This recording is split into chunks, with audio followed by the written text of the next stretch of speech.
is the Big O Show. This is the Big O Show. This is the Big O Show.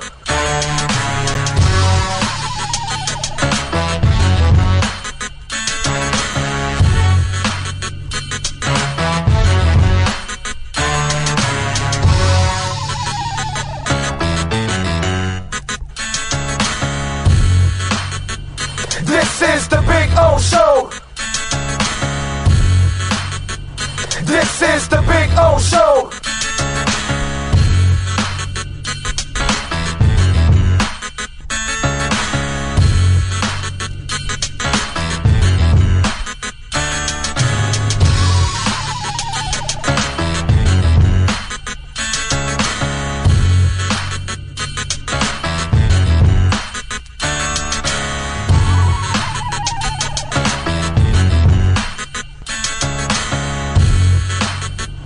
This is the Big O Show.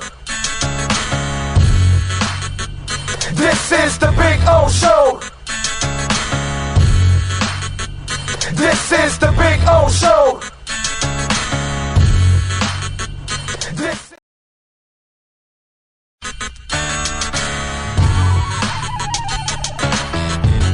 So here we are. I wanted to show you the backyard again because we had some trouble last time, but you know, cuttersedgepro.com does some amazing stuff, and they're the boys and the girl. They're having fun. There we go. Right, Maiden? Right, Bono? There we go. They're having fun. I'm having fun. Look at our Sylvester palm. It is beautiful. We got another one in the front yard like that. You can take your home and landscaping to the next level. And the artificial turf, look at that. Look at that, the two dinosaurs going at it, huh? Look at that. Gotta love the dinosaurs. Look at them. They like to bite each other's legs. That's what they do. They play with each other and then they bite each other and they piss each other off. It's fun. One is Bono, which is the one farther away from you, and Maiden. She's the girl right here. She's a badass. That's for sure. So anyway, see the flowers are coming out. Very nice. cuttersedgepro.com, folks. This big tree there will start budding that I'm showing you there soon. It'll have all kinds of flowers. I'll post another video and I'll show it to you. This is a backyard where everybody gets to hang out. Over there in the corner there, I put the barbecue and cook. So that way it's the farthest away from the house, you know. If I light myself on fire or somebody else, we're out in the corner away from everybody. There you go. So you can get some flowers coming out, which is a beautiful thing. And I swear by this artificial turf, it always looks phenomenal. I don't have to cut it. I don't have to water it. And so I'm saving a lot of money, hundreds and thousands in the long run, because I'm not watering or, of course, cutting the grass. And you know, here in South Florida, we cut the grass like every 10 to 14 days.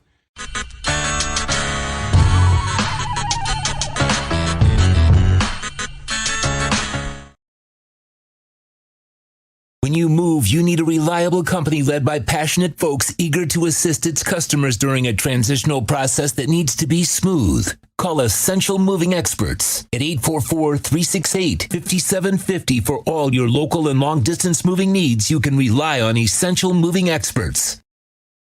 Mention the Big O Radio Show and get $150 off. Family owned and operated. They offer free 30-day storage, full service moving, fully licensed, bonded, and insured. Moving was never so easy. EssentialMovingExperts.com.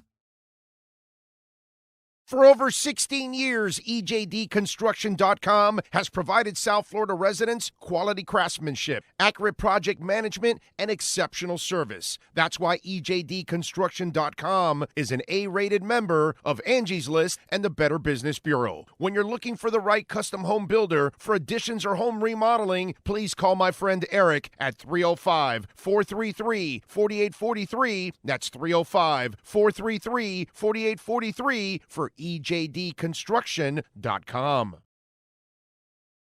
There's no need to drive around South Florida wasting valuable time looking for a new or certified pre-owned Acura. Go to the #1 volume sales dealership in the Southeast United States. Craig Zinn's Acura of Pembroke Pines. Purchase with pace and space in a dealership tailored to your needs. From home buying to providing that personal touch. Contact the 2020 Satisfaction Award winner Craig Zinn's Acura of Pembroke Pines. 888-776-5123. That's 888-776-5123. Or visit them at 15601 Pines Boulevard in Pembroke Pines. Oh, I think I know what this is. Houston, we have a package. Hello? No matter where you are, the Sloman Shield home security system guards your home. With next-gen perimeter protection, 24/7 monitoring, and interior motion sensing. And right now, get a free Sloman Shield security system and doorbell camera, all professionally installed, for free. Shield your world, the Sloman Shield.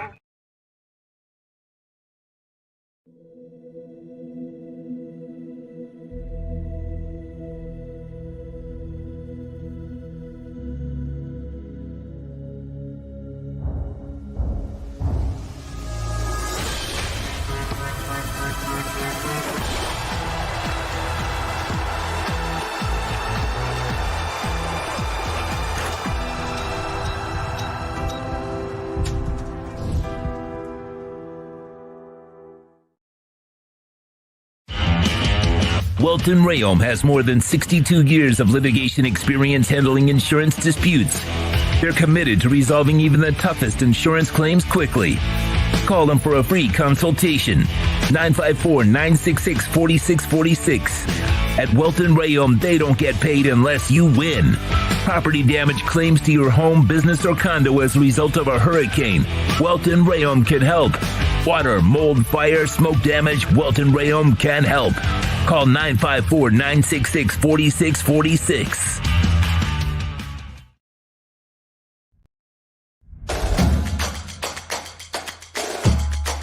Welcome to Caneswear.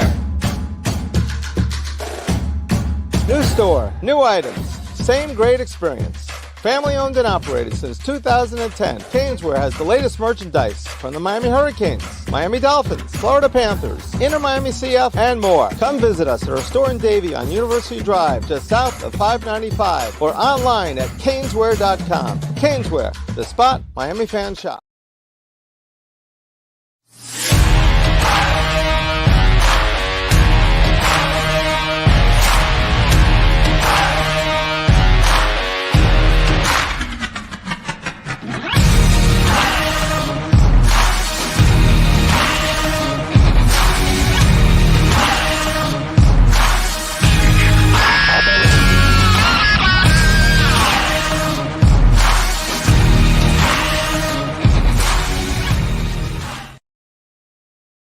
The viewpoints, statements, or beliefs expressed on the following program by the host, guests, or callers are not necessarily the opinions of FantasyXS.com, Media Group Inc. ownership, management, sponsors, or website.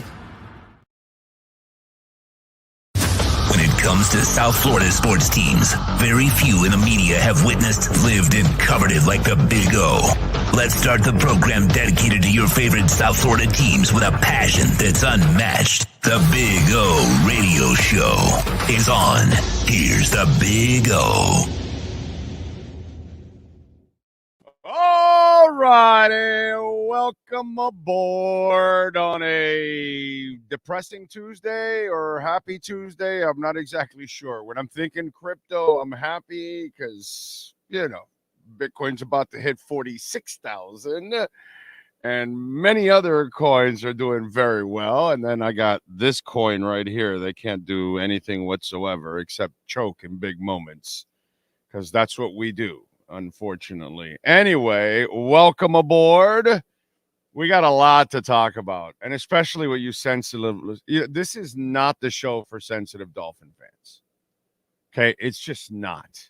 If you want to live in reality, then you can step inside here with us and all that, because apparently a bunch of you are freaking out because of our show on Sunday.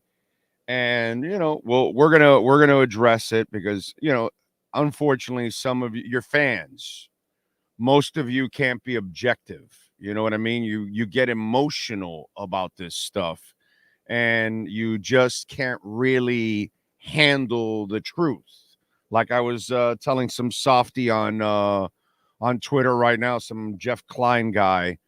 Um, listen, I got this same crap with the whole flow thing. I get it all the time when I start talking. When I say anything negative, it gets a lot of, reaction from people. And so we'll talk about what's going on with Mike McDaniel, obviously, because some of you don't realize it. I like to do things way ahead of everybody else. If you haven't noticed that by now, we kind of tell you things that are starting to develop, what could happen down the line, what will happen down the line sometimes. So it's kind of what we do on the show. It's always been like that, kind of like what's going on with crypto. You know what I mean? We kept telling you that Bitcoin was going to come back and stronger than ever, and a lot of the altcoins and where the dollar is going and where our economy is going, and that banks would be closing down 2 years ago, and 2.5, maybe almost 3 years ago. I was telling you guys that banks will be closing, and same thing. We've nailed it. The same thing. And we'll explain also, because this was that 56-19 defeat was as despicable and disgraceful as it gets. Actually, it's as bad pretty much as Jimmy Johnson's 62-7 against the Jags. So we'll get into it. I'm a Mike McDaniel fan, but I'm going to tell you exactly what's happening. And, whether you want to admit it or not, or deal with it, this is what's happening, and this is what's developing. And, we'll get into that. The Heat lost to the Clippers last night. They won the first game on the West Coast swing, and now with the Jimmy injury and all that, now they've lost the last two against the Jazz and against the Clip Joint. They've got the Lakers tomorrow. Panthers are in action tonight at 9 o'clock at Mullet Arena to take on the Coyotes. Wednesday, the Canes basketball team's back in action. So we got that. We got the two national championship games that went on yesterday. Actually, they were good because all the bowl games have been. I mean, well, I got to be honest. I don't watch the bowl games, but every time I run into one on television, I can't stay more than a couple of minutes watching it. Last night, at least, we got some pretty good games. Man, the Washington QB, that kid is the shit, dude. He balled out yesterday. Penix was. If Alabama had a quarterback, they would have won against Michigan. It's my buddy who's a big Alabama guy. He asked me, "What do you think?" I go, "You guys got a quarterback?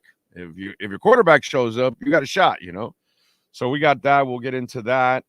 Got a lot of things to talk about, obviously, with the Dolphins. We'll go around the NFL a little bit. Obviously, some music and entertainment stuff that we always have for you. Crypto, obviously. I got some companies that I really like. I'm just not rich. I'm a working stiff. So, if I had real money, I could make like big money. But working stiffs, we can make just a little money and maybe pay a bill or two. But I'm gonna give you some coins that I don't have the money to invest in them. And if I did, I would. I can only invest in so much. You know what I mean? I'm, like I said, working stiff. I can't, I'm not rich. Some of you out there, you're rich, and God bless you. You got more money and you got an opportunity, and you've taken some of my tips and you've made a lot of money. But anyway, I'm going to give you some coins that I like that I wish I could invest in. And so we'll talk about that. Loaded show again, as always. We got Cameron Wolf joining us at 10:30. We've got Manny Navarro joining us at 11:30. David Furones. We had some issues with his report on Sunday. He was on the field. It was a mower, and it was a disaster, whatever. So we'll get David back today at noon. And Ira will be joining us out in the West Coast at 12:30, which is really 9:30 for him. So we'll have some fun with Ira, and we'll talk to him at 12:30. All right. Anyway, So lots of things to talk about. Obviously, it'll be centered around a lot of the things going on with the Miami Dolphins. A little roll call. Let's see. Kyle Cockrell in first. Richie V says, I don't know how much heartache I can take from this organization. I mean, we take all the heartache they can deliver, bro. It's not like we're ever going to stop being Dolphins fans. It's not like we're ever going to stop rooting or watching or whatever. You know what I mean? We'll watch every game. We'll watch every preseason game. We'll watch the draft. We'll keep up with free agency. We'll keep up with everything because we normally do. We can complain about the pain and all that, and there's lots to complain about. But in the end, none of us are going to give up. We care about the damn team, I believe the Finns aren't ready for the challenge when Daddy comes to town to take the division. Oh, the Bills, yeah, I have no hope for them this week. 0. I give them like 5%. I give them 5% because any team can win at any time. But yeah, we'll get into that. Brooklyn Rob says, good morning, Big O. Sean, happy Crypto Tuesday. Bitcoin, Ethereum, Matic, Avalanche, ADA to the moon. You know it. I'm in all of those. Willie is out in Colombia. Yeah, McDaniel's, it's ugly. Dola, Miles Deep is out in Vegas. Happy New Year, my man. Finns rule. If you would have told me before the season started that Miami would be playing Buffalo in Week 18 for the division title and the second seed in the playoffs, I would be very happy with that. Let's go, Finns. Yeah, that sounds all well and good, doesn't it? Yeah, that's very general, but you're really not painting the picture the right way. You know what I'm saying? You're painting this Picasso when it's really a stick figure playing hangman. Come on, man. Let's paint the real picture on what's really going on. That's not the one. Okay? You're living in some fantasy land, and I get it. Fans live in fantasy land. Ray Sosa, Steve Chapman is in. Joseph says, Miami better get ready Sunday night by any means necessary. Get it done. Green Lion, nice to meet you, sir, over at Walk-Ons. Thank you for coming by. Brian Walters in. Gus 1388. Alexis Palenzuela. Isaiah, Duck Dog 1104. C's, Tommy Mayer in. Steven Gonzalez, wishing everybody a happy new year. I'm starting to think you're right about the Dolphins. Do the Dolphins have the right coach? We'll talk about that. Jeff from Long Island, thank you, sir. Thank you for the truck. Very nice of you. And met your wife and everything, Sharon.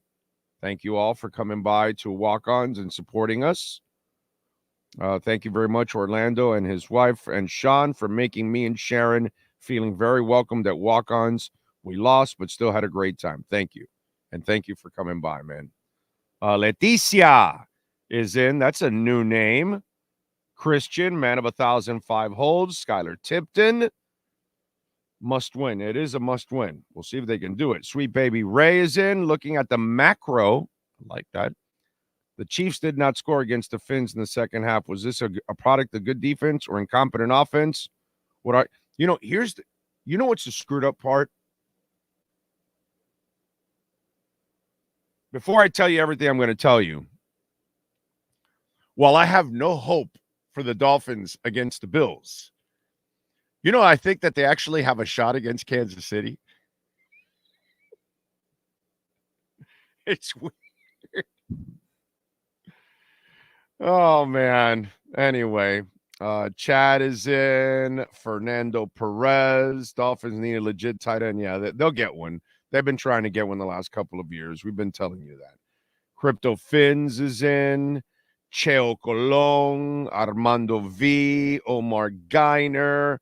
Thank you, sir. Thank you. We gave this hat out. Somebody won this hat at Walk-Ons. We gave a hat like this out at Walk-Ons. I bought this one at Caneswear because it also has the year I was born, because the year I was born was the year that the Miami Dolphins were born. See, it's all, it's synergy, me and the Dolphins, no matter what goes on. Anyway, let's get into it, because I know a lot of people are tuning in and want to hear what I got to say about McDaniel. First of all, at no point in any of my rants on Sunday did I ever say fire McDaniel. No point. No point. But we got idiots all over on Twitter and, oh, Orlando's already wants to fire him and he wants to get rid of the. No, I don't. No, I don't. No, I like McDaniel a lot, actually. Okay, now let's compartmentalize, because it's what fans can't do. Okay, remember, you can't do this. When I told you Flo was getting fired in the middle of a winning streak, you're freaking out on me. Oh, he's just looking for clicks. I don't look for clicks. I don't need them. I don't work for any corporations, dude. I don't work for Sports Illustrated or Channel 7 or the Miami Herald or the Sentinel or the Post or Channel 4 or ESPN or NFL Network. I don't work for anybody except me. And thank the Lord, I am super blessed. I don't have to chase after that stuff. I call it like I see it. Okay? So I had people freaking out on me. How can you say Flo's going to get fired? This, that, because you're not seeing the big picture. You're in the middle of the win streak. You didn't see what happened the first half. So my point with Mike McDaniel is you have to start questioning whether you have the right guy. Unfortunately, this is just the way it's going to start. That's what they're doing at the top right now. Because at the top, they gave him the talent. He has more talent than any other head coach in the Miami Dolphins history has ever had, until you go back to the Shula days, deep into the Shula days. He has more talent than every other coach before him. He has the most balanced offense and defensive talent, depth that this Miami Dolphins franchise has had in a long time. And he's screwing up games. And he, believe it or not, even with the 11 wins, he has underachieved. Okay? Right? He and his players have underachieved even with the 11 wins, and that's what they're looking at above. Just like when you're in the middle of the win streak with Flo and you think things are well, up above, they're saying, well, what happened to the first 6-7 games where you went 1-6? Why did you do that? Why'd you do that against all the good teams, and now you're beating all the shitty teams? You're out of here. So I'm not telling you he's getting fired. I don't want him to get fired. There's no shot he will get fired. I never said he would get fired. But I will say this. He is now putting himself on the track to get fired.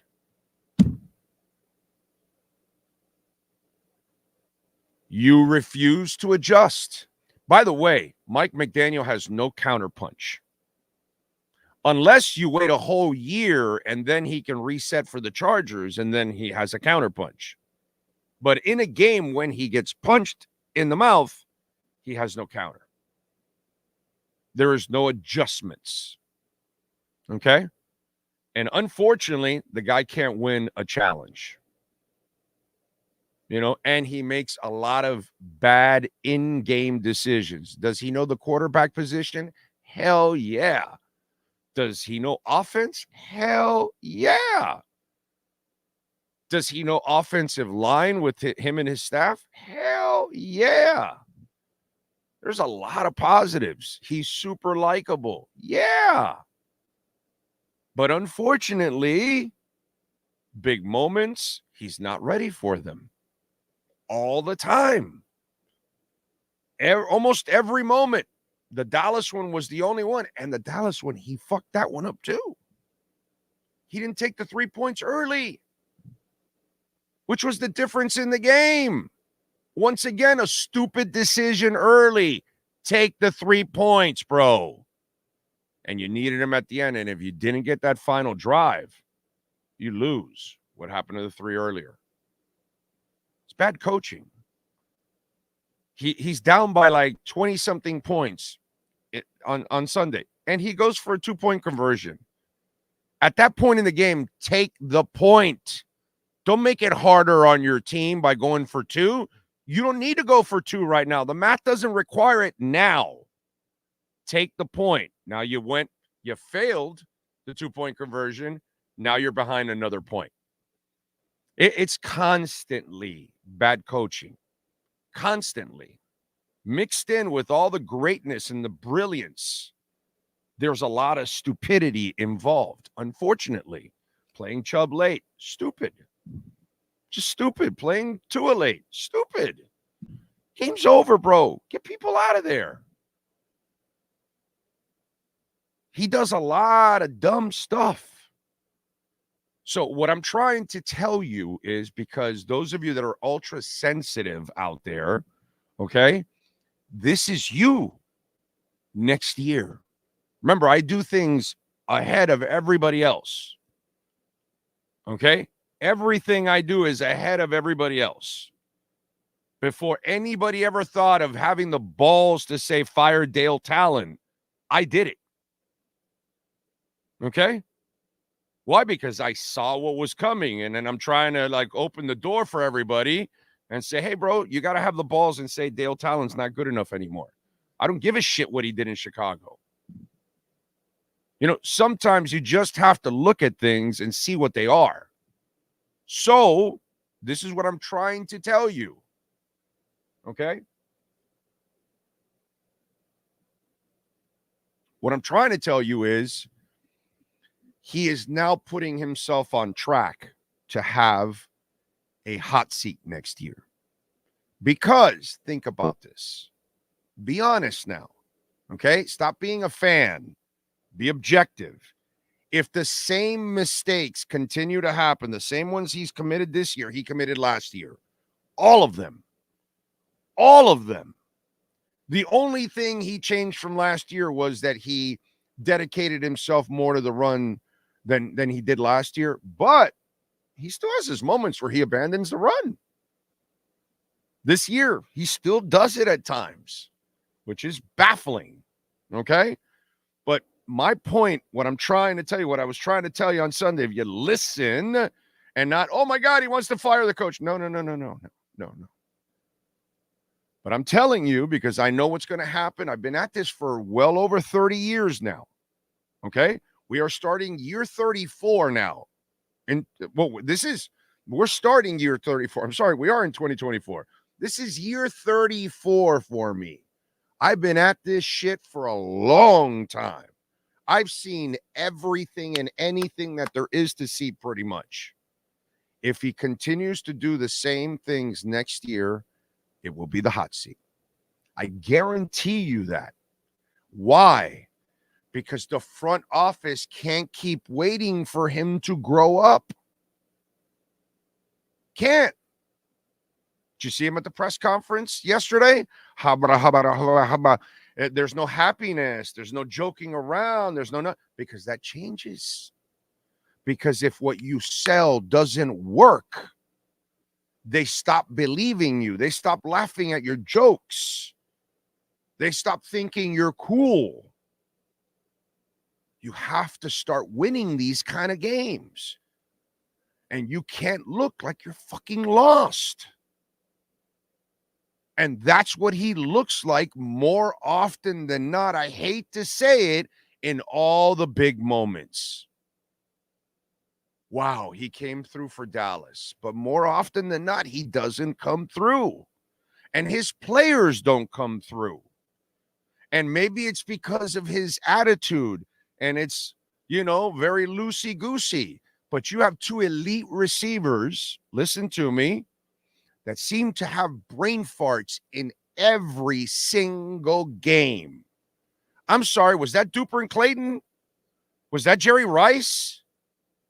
I must have missed it. Are these guys dropping passes all the time and touchdowns? I must have missed that shit. Tyreek Hill lost the game all by himself this year against Kansas City, and he helped in this game this week. Waddle lost the game all by himself last year. That can't happen, dude. So is it the attitude? Is it that you're allowing people to be too loose? You got to concentrate, man. You got to get things done all the time. That's what professionals do. There's a time to F around, and it ain't on the field. And so this is what I'm trying to tell you. This is what I'm trying to explain to you. What Mike McDaniel is creating is a problem for himself. I mean, the man cannot win a challenge. It's 2 years in. You just can't figure that out. It is calling the offensive plays and being a head coach too much for you? It's a lot for, Andy Reid. It's a lot for any experienced head coach. This is not an experienced head coach. And it shows constantly. Again, I don't want to fire him. I don't want to go through the carousel of coaches, but I'm telling you what's happening. I'm telling you what's developing right before your eyes. And if you're above, you can't wait 5-6 years for him to mature as a head coach. He just cost you Bradley Chubb for most of next year or half of next year. And he's still not going to be himself. Whenever he comes back next year, Jalen Phillips and Bradley Chubb will not be themselves until the following year, 25, because they're coming back from a knee injury. You're never yourself the first year back.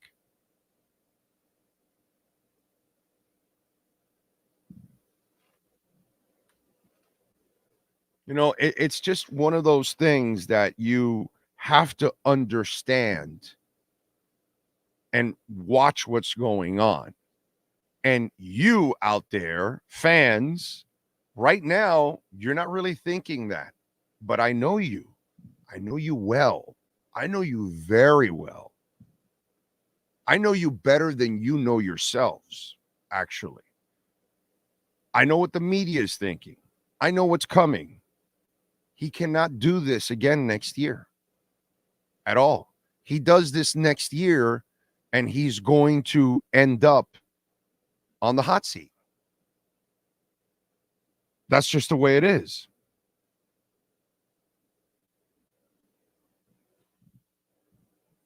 Yes. Anyway, so I'm just saying, I don't know what I just did. Leave the door open. Anyway, so I don't know what I just did. My wife told me to say yes. I might have signed away my life or something. I have no idea what they're doing behind the scenes here. Anyway, so this is what I'm trying to tell you. You can't keep making all these mistakes. It won't last. It won't last for the fans. It won't last for the media. It will not last. I'm telling you now because I know next year what's coming. I know what's coming next year. And if all this happens again next year, folks, like this guy painted a picture. Oh, if you tell me week 18, we're playing for the division. Well, I'm telling you this. You lose to Buffalo, you're 2-3 to finish the season. You lose to Kansas City, you finish the season 2-4. Is that acceptable? And you lost all the important games. And the Tennessee one makes this game everything. Because you couldn't take care of Tennessee at the end with 3 minutes left. You can't keep doing this, bro. You can't. I like Mike McDaniel. I like his offensive mind. He has to learn to be a head coach. He's a play designer. He's not a head coach.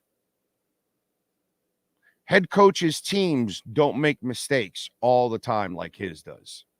His team is constantly making all kinds of mistakes. Pre-snap penalties overall, whatever it is. You can't get a play in on time. You can't win a challenge. I mean, it is mind-boggling to me.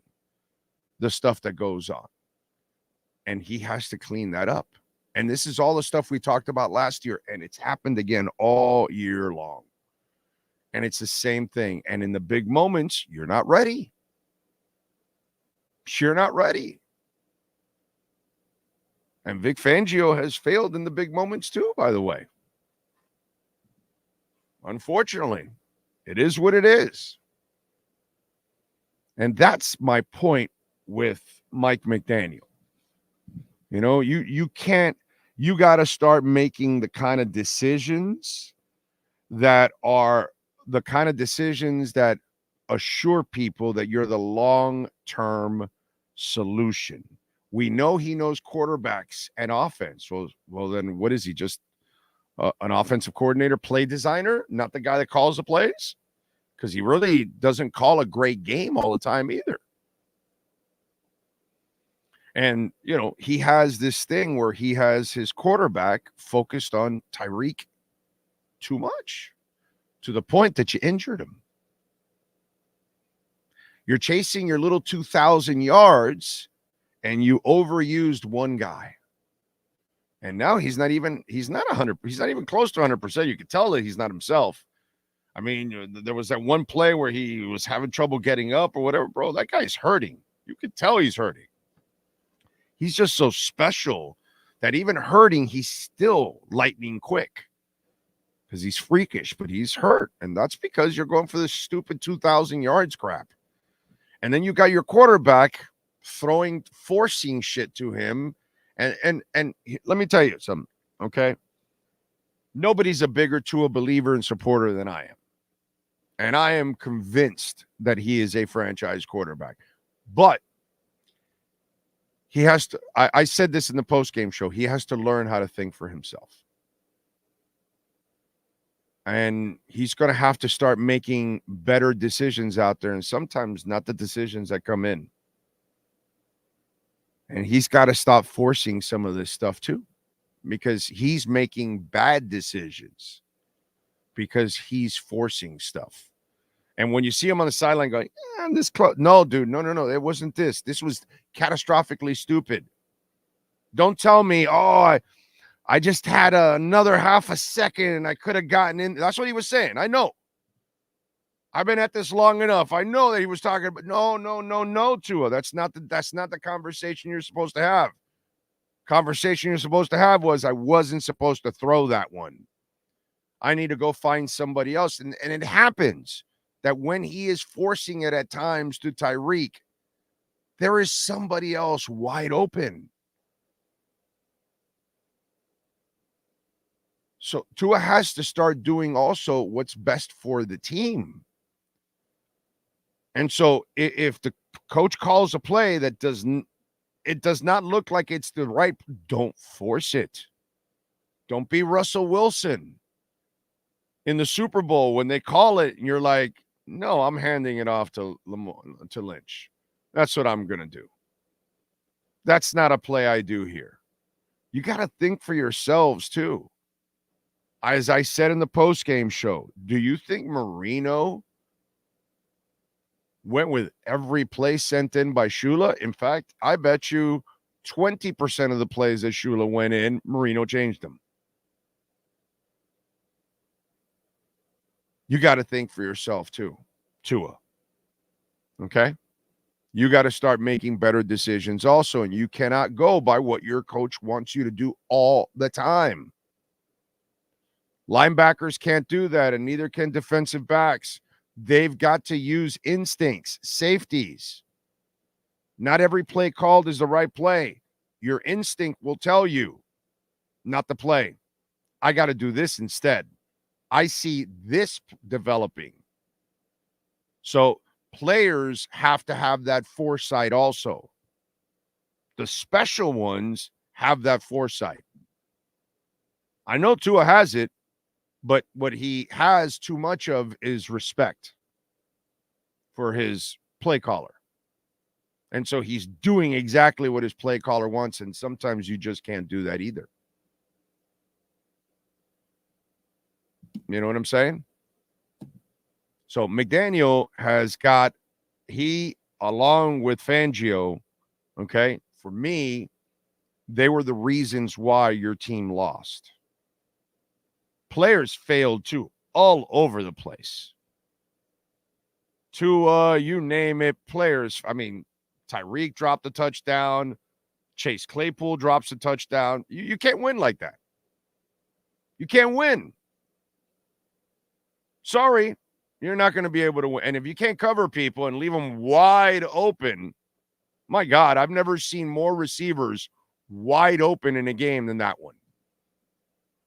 It was bad. It was bad. I mean, it was terrible.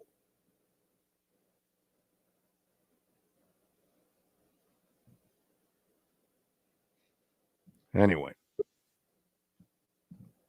All right. Let's do it. Let's unleash the wolf pack. We unleash the wolf pack as we get the latest in the NFL and the Miami Dolphins with our KSDT CPA Pro Football Report with NFL Network insider Cameron Wolf. KSDT is one of South Florida's largest and one of the country's fastest growing accounting firms. KSDT CPA is a full-service firm that also excels in crypto. Visit them at ksdtcpa.com or call 305-670-3370. Here's NFL insider Cameron Wolf. All right, Cam. What's up, Bo? It could not have been more depressing than watching that shit on Sunday, dude. That was as pathetic as it gets. Yeah, it was a rough one, man. I think the players summed it up yesterday. I think Deshaun Elliott used they put the belt on us, which brought me back to my childhood. I was joking with people in the media room. I don't know what's acceptable in 2024, but I definitely had plenty of belt whoopings when things didn't go right for me. And I thought that was yeah. I got switches. You know, I don't know what happened in Miami, but I lived in Mississippi, and my grandma. Mom hit me with whatever she had in her hand, bro. Oh yeah. So yes, that happened to me too. But my least favorite was when my grandma had me go pick out a switch off the tree in the backyard, because you had to be strategic, but also careful. Because if I brought back too thin of a switch, then she was gonna go pick out a thicker one. So I had to get a nice medium-sized switch with no extra on the branches. So just a little side note there, as I was hearing Deshaun Elliott. Cubans don't do that. Cubans don't do that. They just hit you with whatever, bro. A cooking spoon, a broom, a belt, a shoe, a hand, the back of your hand, front, back, whatever was. It didn't matter. Yeah. She might have a K-Tel album in her hand, and she just breaks it on your head. Okay? It's a different era, but it raised us how we are. I'm way back in the time machine with a K-Tel album. Yeah, absolutely. That right there. You Absolutely. have no idea what a K-Tel album is. I have no idea who that is. Yeah, ask Mom. She'll tell you. I will. I will. Did you buy an album, a K-Tel album? And she goes, of course, honey. We all did. Watch. Right. Anyway. So yeah. They got their butt beat. You know, that's simply it. And I think this week, and I've had to recalibrate, because I think the initial feeling from Dolphins fans, and it probably still is for a lot, is like, oh wow, our season just ended in Baltimore. Like that is it. We got destroyed. What point is it to watch the rest of the season? It's going to be a waste. That sort of thing. And I get it. Baltimore was the big bad bully, and they pulled your pants down, they stuffed you in a trash can, and it's going to be tough to go to school tomorrow. But the reality is, you got a new challenge. You're not playing the Ravens this week. You're playing the Bills. The Bills are not the biggest bully in the streets. They are the bully of the division, but they are not the team the Ravens are. And so I would say that if you recalibrate this is a game the Dolphins can win. They are the underdogs. And I think they're rightfully the underdogs, given some injury stuff they got going on, given the way the Bills are trending upwards and they're trending downwards. But this is a game at home the Dolphins can win. But I will tell you, it's got a lot more difficult the way the Dolphins ended the season. They were up in the AFC by 3 games with 5 to play. And so this division was essentially in the bag, and they blew it. It feels like a September collapse, and they've got one game to September collapse, referring to baseball, but they got one game to sort of salvage it, to avoid playing on the road to start the season in Kansas City, or start the playoffs in Kansas City. So, Yeah, I personally have no hope for them this week. I think they lose badly this week. To be quite honest, the Bills have owned them, and they haven't shown me, especially the head coach, has not shown me that he can excel in these kind of moments. Unfortunately, even last week, bro, against the Cowboys, your absolute mistake in the first half of not taking that field goal became the difference at the end of that game. You had to drive in order to win that game. And if you didn't get that drive, you would have gone back to that 3 points and said you should have taken those 3 when you had it. And so this is one thing that I am saying now, and I've got the Dolphin Nation in an uproar here. You have volume up or something, because it sounds we're getting feedback. You getting feedback on my end? Yeah, is there is that what do you hear the feedback, Sean? Do you hear the feedback? Because I'm hearing it. So I'm wondering if it's coming out on air. Gotcha. I don't. Yeah, it's a speaker. I think you have us on speaker, so you're hearing O's voice. Like right now, you can hear me. Oh, that's right. You got us on speaker? I'm in the car, but I have you guys straight off my phone. I turned off my Bluetooth. Oh, that's probably why. Yeah, we need your Bluetooth. That's probably what it is. Okay. Let me turn the Bluetooth back on. I was trying to avoid the echo through my car by turning off the Bluetooth, but I can turn it back on. It's the other way around. I think it's the other way around. If you have the Bluetooth, then we don't have an echo. I think. But anyway, here's what I've been telling Dolphins fans, because I've been at this for a long time. Okay, I'm starting. This is the start of year 34 for me. Okay. Mike McDaniel is now putting himself on the track to be on the hot seat. And this is what I mean by it. All the mistakes that he has made this year are the same mistakes he made in year 1. And unfortunately, we live in a profession that they don't have 5-7 years for you to grow up and become pro. And I'm telling you now, because I know what's coming. I'm not saying to fire him or make any changes. That's never going to happen. But I will tell you this. If next year is the same stuff, you can't win challenges. At times you abandon the run. You don't make good decisions. You don't take points when you're supposed to. You get players injured because you keep them on the field way too late in a game.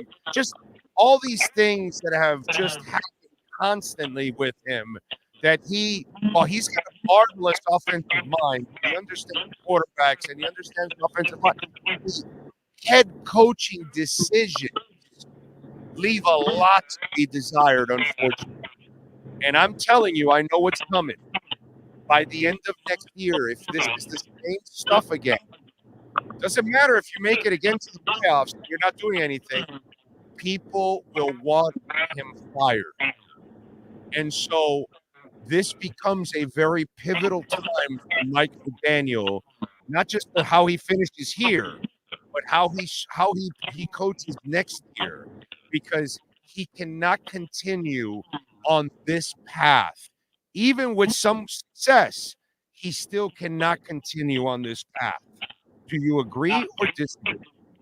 I disagree. I will say that I think that a little bit of this is overreaction, in my opinion. I think Mike McDaniel's a good coach. I think that he's the right coach for this team. I will say this. He's not perfect. And I think some of this is that he got overwhelming praise over the first half of the season of this, him being this revolutionary coach, and he's doing this and that I think you're seeing some elements where he's made some mistakes. I think keeping Bradley Chubb on the field up 30 was a mistake. Now, he didn't get him hurt. Injuries happen in any capacity.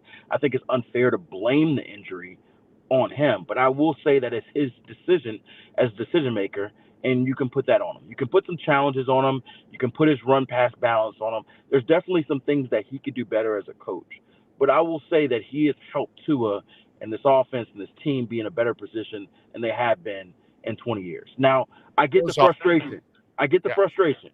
As Dolphins fans, all you want is to get to that Super Bowl, get over the top, win the playoff games. And until he does that, he's not going to answer all of the questions you need. And so I get that, but I'm not of the belief that getting rid of the coach every time things don't end in a playoff winner. I didn't say that.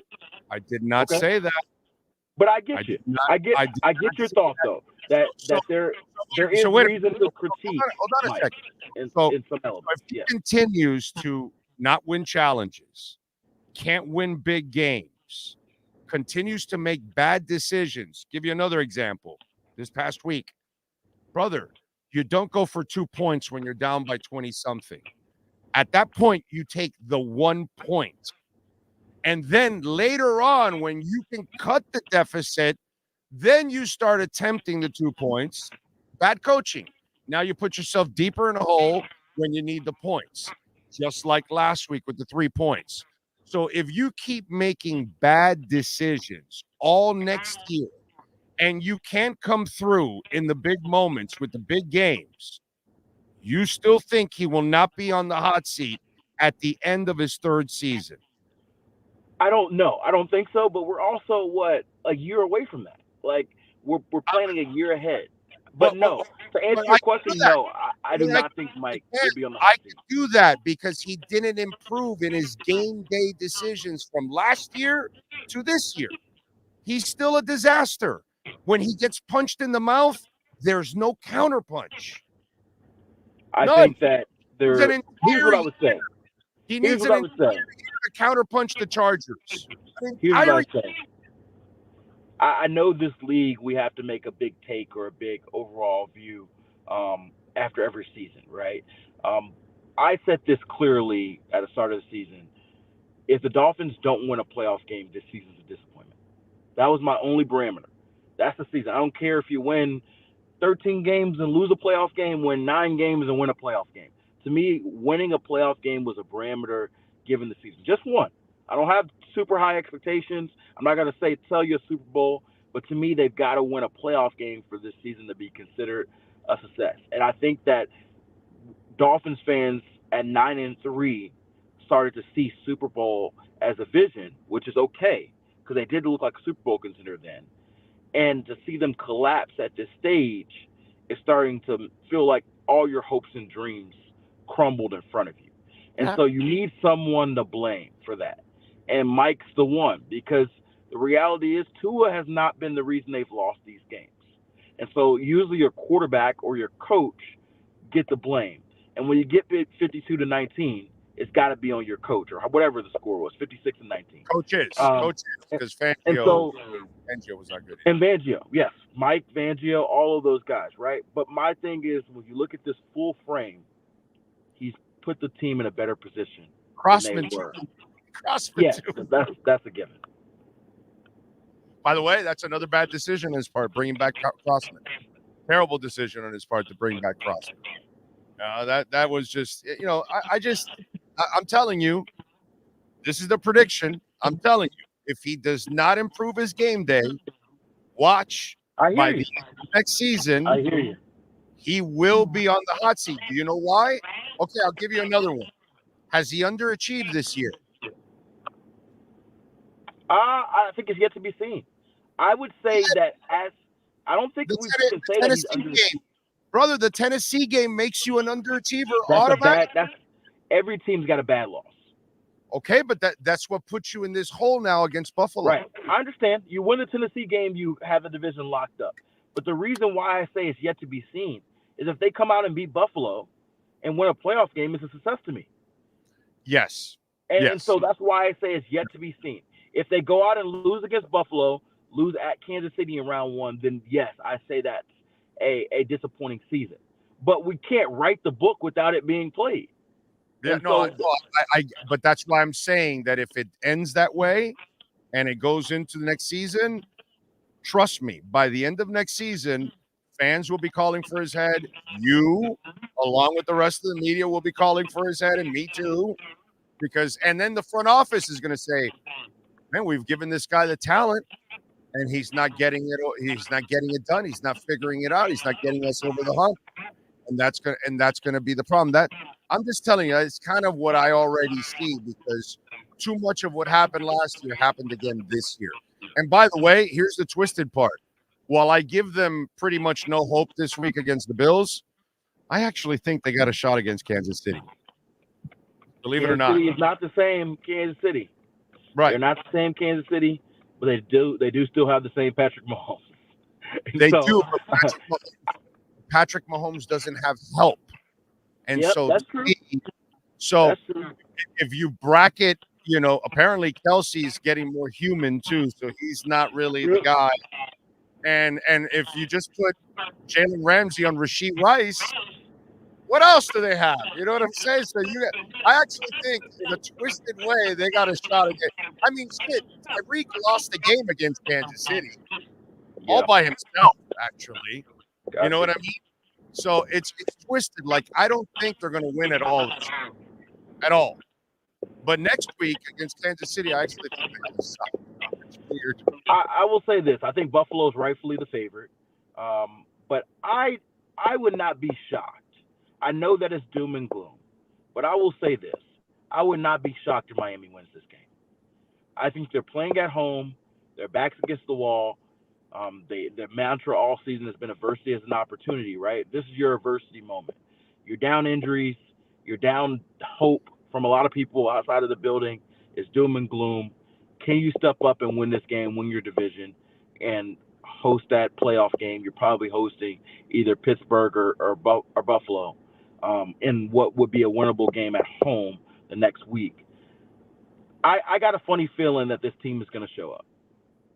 I know there's not a lot of I know there's not a lot of reason for optimism given how they played against the Ravens. Trust me.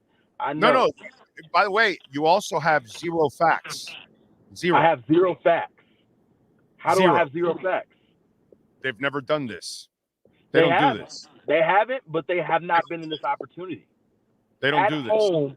At home with a chance to win the division, they have not had this opportunity yet. Oh no! I've seen them. I've seen them lose in the McDaniel era. In the McDaniel era. No, not in the McDaniel era. But right, I can't. I'm not including Dolphins teams from 5-10 years ago. And this Dolphins, I get it. New Dolphins team. I think that Tua and the Dolphins are going to show up. I don't know if it's going to be enough, but I think they're going to show up and play one of their best games of the season.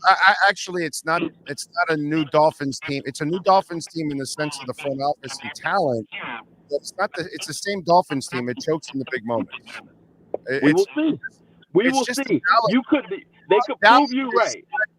Dallas is kind of a choking team themselves, so it's kind of but this Bills one, even under McDaniel, they haven't shown that they can really win this game often. You know what I'm saying? I agree. There has not been a lot of evidence this year that the Dolphins can win these big games. Dallas is their only one, and like you said, you don't consider that a true win. I consider that a true win. It's a win, but it's like Dallas is. That's the team. Dallas is going to be the 2 seed in the NFC. They're going to be the 2 seed in the NFC. So I get it. It's not Baltimore. It's not Kansas City. It's not Buffalo. But it's Dallas is a really good win, and so Buffalo would be a really good win. I think they've got it in them. We will see if they do it. Josh Allen's got their number, so they're going to have to do something they haven't done. But I think that the doom and gloom, the season's over. I think we put that on a hold for just a little bit. I think they've got 1 or 2 more punches left in them. Yeah, I think it might be, but it'll be against Kansas City, not against this team. Unfortunately, I just have a hard time believing it. All right, do they get Hunt back? Do they get Baker back? I think you'll see Hunt back. Baker will be interesting. I think he's trending towards that way too. It's a knee, so we're going to see him off for 4 weeks. How does he move? He's been doing some stuff off on the side of the field, but not heavy stuff. But it's an all hands on deck game. Like, you're playing for the division. I don't think you'll see the conservative nature that you may have seen early on in the season, because this is the season. So my guess is that you'll see both Robert Hunt and Jerome Baker play. Obviously, no Xavier Howard. Tua will be up. I think you'll see Raheem as well. X played his last game for the Dolphins. I think you'll see him in the playoffs. Oh, okay. So you think he'll come back for the playoffs? All right. So then it's not that bad.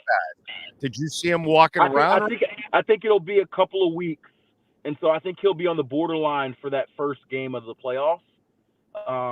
But again, I think playoffs, you make it work. It's not a surgery deal. It's not something that they consider season ending. And so he's not this week. I think next week's going to be how much can you move around more than anything. And so I think you're looking at I think from what I understand, this is maybe a 2 to 3 week kind of deal injury wise. And so 2 weeks will put him first week of the playoffs. 3 weeks will put him the second week of the playoffs. So I think he might be on the borderline, and knowing X, I think he wants to be out there. Let's hope so, man, because they need it badly. All right, follow him on Twitter at Cameron Wolf. Catch his work there at the NFL Network. Cam, as always, thank you, my brother. Appreciate you. Appreciate you. All right, man. There you go, Cameron Wolf. Call our friends at KSDT CPAs. Use that QR code that's there for your personal taxes, your business taxes. They can help you. They have a crypto department also. So if you have crypto, you're going to have to file your taxes. So make sure you talk to them about that. Check it out. Reach out to our friends at KSDT CPAs, 305-670-3370. Also, they are hiring. They've got offices in Dade, Broward, Palm Beach counties, and brand new office in Charlotte, North Carolina, as they continue their expansion. So if you live in Charlotte, North Carolina, Dade, Broward, or Palm Beach, you can check it out there. KSDTCPA.com.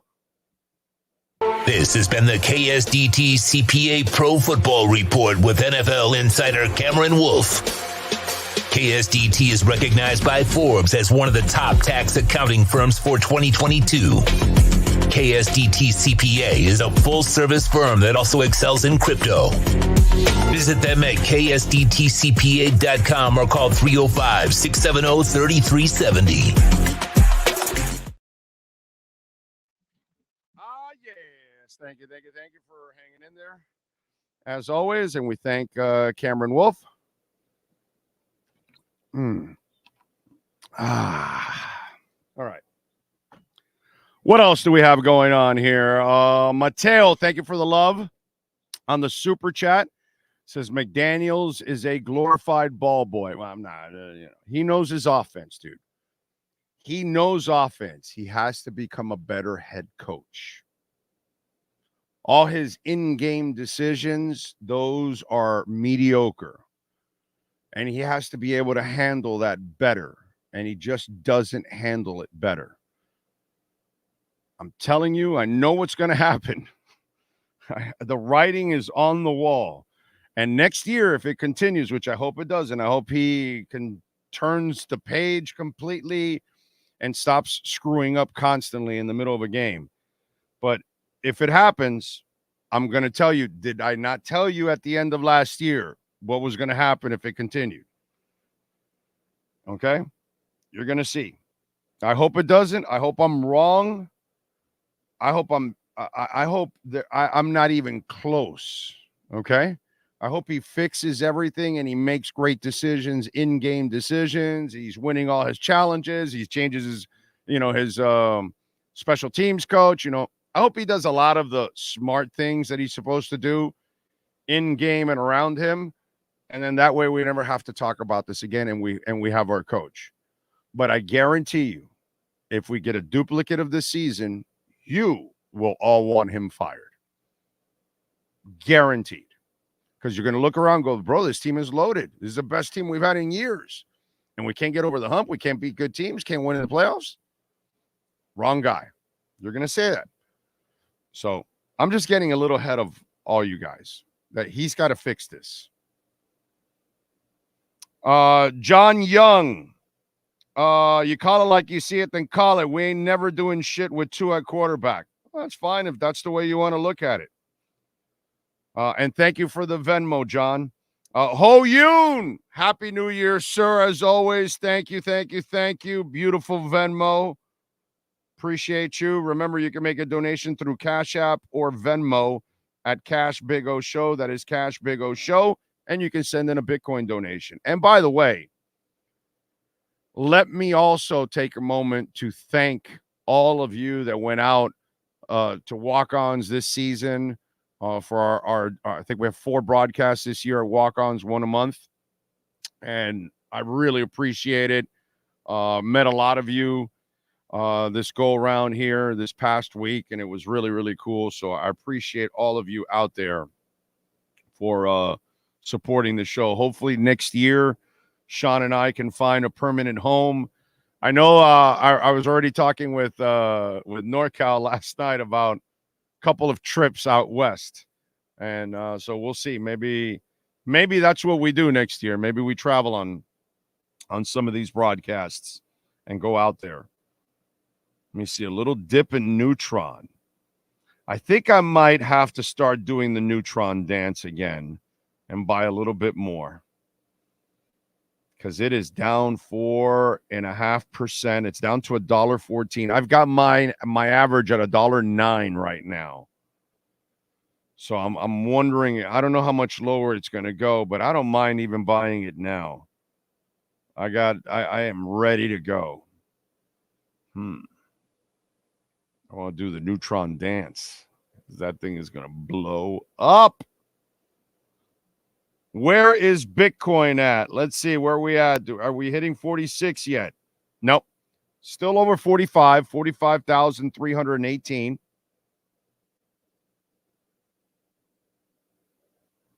Hey, question for where are you Bitcoin haters? What happened to you? Man, you guys were like when it was going down to 29 and then 25 and then 22 and then 20 and 18, 17, 16. Man, you ran your mouths about Bitcoin. Where are you guys? Where are you guys on the chat board? Where are the apologies? Like, wow, I made fun of you with Bitcoin, but I was wrong. Like, because I sit here and when I'm wrong, I'll tell you I'm wrong. I have no problem saying that. I do it all the time, actually, practically every day. There's something I'm wrong about, and I say, damn, I was wrong about that. So I'm just wondering, where are all those Bitcoin people? What happened to you all? Disappear? What'd you do? Go buy Bitcoin? I think we'll be by the end of January between 50 and 60,000. I really believe that. So we shall see. Let's see. Last time we played Buffalo, we won. Yeah, we lost by 29 points. It was a lifetime ago. Healthy team. No, it wasn't. We didn't win the last time we played Buffalo. We got our asses handed to us. It was as fraudulent as a performance as it gets. What else do we have? Audio's still bad? The audio's bad? Oh, it must have been, you mean the interview. It was not good. It's not me because it sounds like I'm all. It was during Cam. He had the speaker on instead of headphones. So. Okay. Yeah. Sorry about that.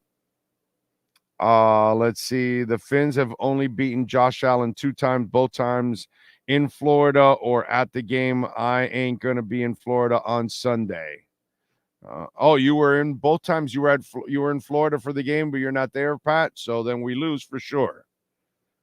I have no hope against the Bills this week. God, I would love to try to tell you, yeah,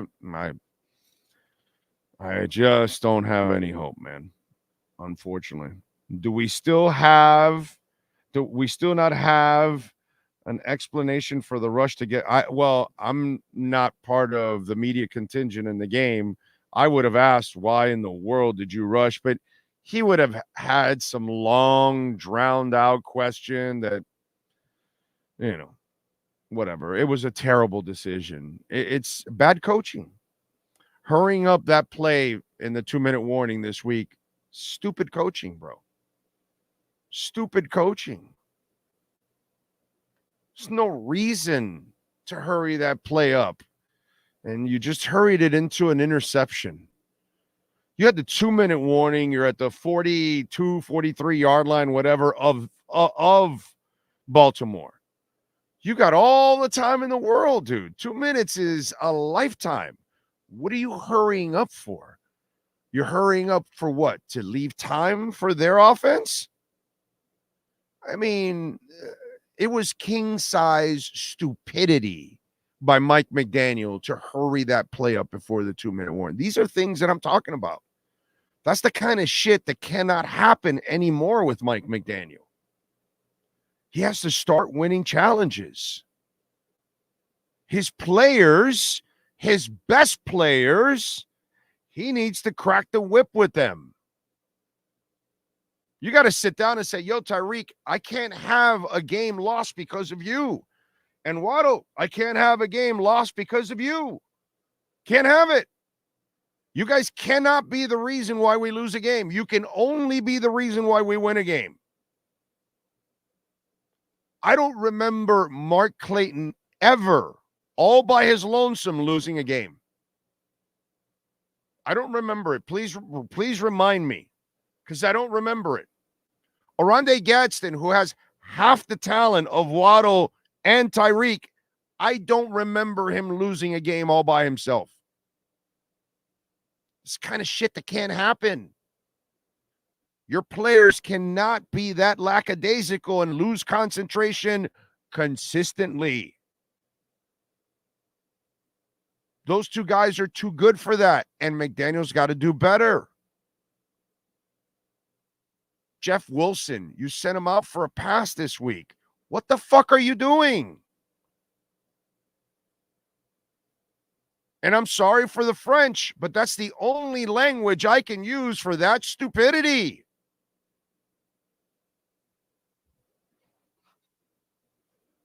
That's why it was dropped, because that's not Jeff Wilson's game. Why are you doing this? You're making your offense, the player, the quarterback, everybody fail because you put the wrong person in for that play. Bad coaching. Can't do those things. And it happens way too much with Mike McDaniel. The writing is on the wall, and he better clean all of that shit up next year. Every ounce of it he needs to clean up. That's how you win these games. You know, I hate to be the old man on the lawn. And I can be the young man on the lawn, too, at the same time. But there's a reason why Spo's teams win more often than not. Because his teams are not going to be doing a lot of stupid shit. And there was a reason why Shula's teams won a lot. Because his players weren't doing stupid things. No. They were always the smartest team on the field. That's part of coaching. So, again, I'm not saying to fire him. I want him here for the next 10 years, but I know what's coming. And if you get the same thing that you got the last 2 years, all hell will break loose at the end of next season. And I'm sure, and by the way, Tom Garfinkel, Chris Greer, Reggie McKenzie, and Marvin Allen. Intervention for Mike McDaniel. Okay? Intervention must happen. Okay? You got to bring McDaniel in, and the foursome has to sit there and go, why is Jeff Wilson doing this? Why are you hurrying up this play in the 2-minute warning? It's got to be done. It's got to be done. But why'd you abandon the run here? Why'd you abandon the run here? Why'd you abandon the run here?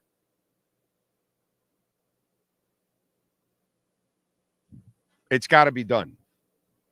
because we need to keep the guy. And he needs to know that he's got to grow up.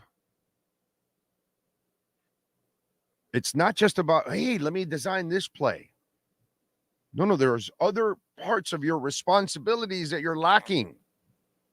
We know you can play design.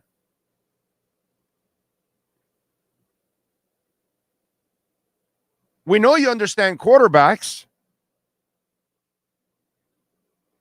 We know you understand offensive linemen, but you got to work on getting to play in on time. You got to work on, actually winning the flag. When you throw that red flag, you need to start winning those. You need to start winning against the big boys all the time. You got to fix it. And that's what I'm saying. I know what's coming. I've been at this for a long, long time. I know how you all think. I know how the media thinks. I see what's developing. Mark it all down. If unfortunately we go through the same things, you'll see. You'll remember me.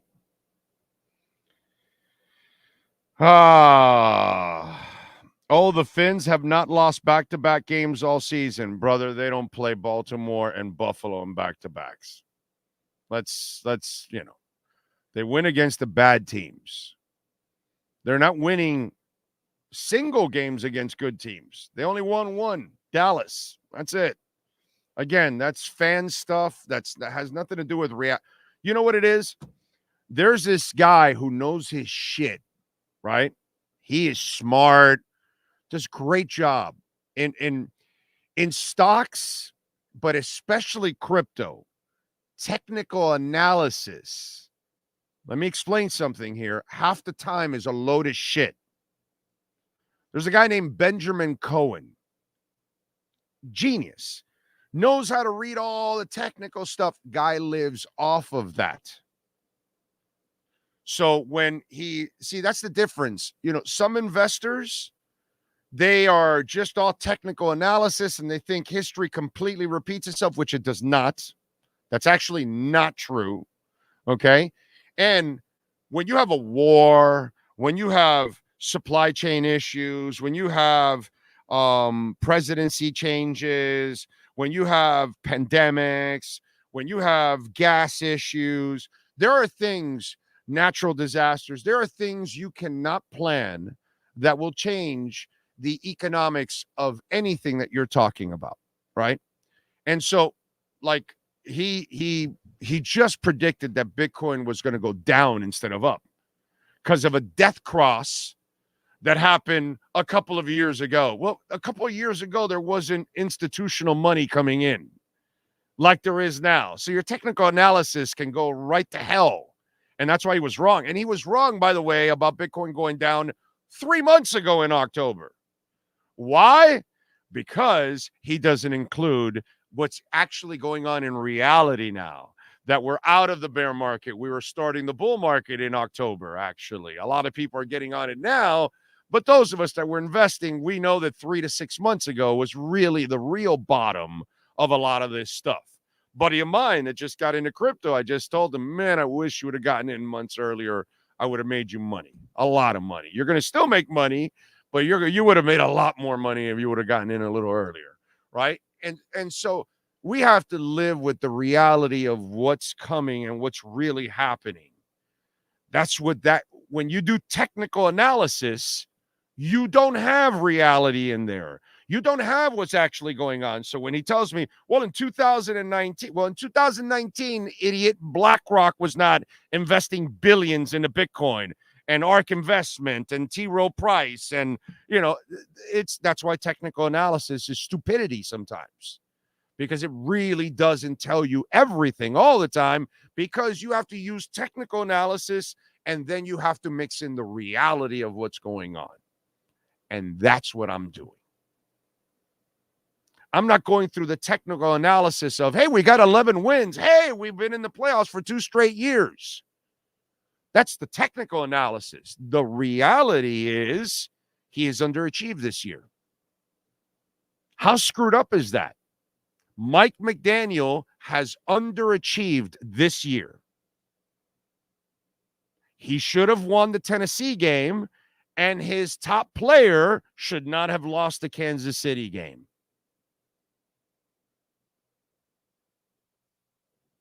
That's the reality. So coaches got to talk to their players about consistency. He's not getting it out of those guys. Yo, Tyreek, yeah, it's great to go for 2,000 yards, but I can't have you cost me a game in the process. So maybe we dial back and we use you like, maybe for 1,400 yards instead. And we use Waddle for another 1,400 yards. And then we spread it out with the other guys so we can keep people guessing instead of heavy loading on one guy, and now he's worn down. And guess what? Because you give him such a heavy load, he can't handle the concentration. So if you want to catch 150 balls, well, I want you to catch them. I can't have you drop them. I can't have you drop multiple touchdowns a year. Can't have that. Can't. No. And like I told you, do you remember anybody, anyone, Bueller? Do you remember prior receivers that are like losing games for you? No. You don't remember Mark Clayton costing you a game. You just don't. That's just, it's not supposed to happen. So you can't do shit like that. And I'm glad Tyreek said it was the worst game he played. Unacceptable on his part. In this moment, you can't have those mistakes. Against Kansas City, you can't have those mistakes. Your best player cannot screw up against Baltimore and Kansas City. He can't. That's on McDaniel. He has to get consistency out of greatness. It's part of being a great coach. Making sure that everybody carries their weight the entire time. And if you can't carry your weight, which Tyreek cannot, okay, that has been proven. You cannot give Tyreek the kind of load of 2,000 yards and expect him to stay healthy and expect him to play with concentration every week and play the right way. He has not done that. So what's the 2,000? Remember what I told you before, right?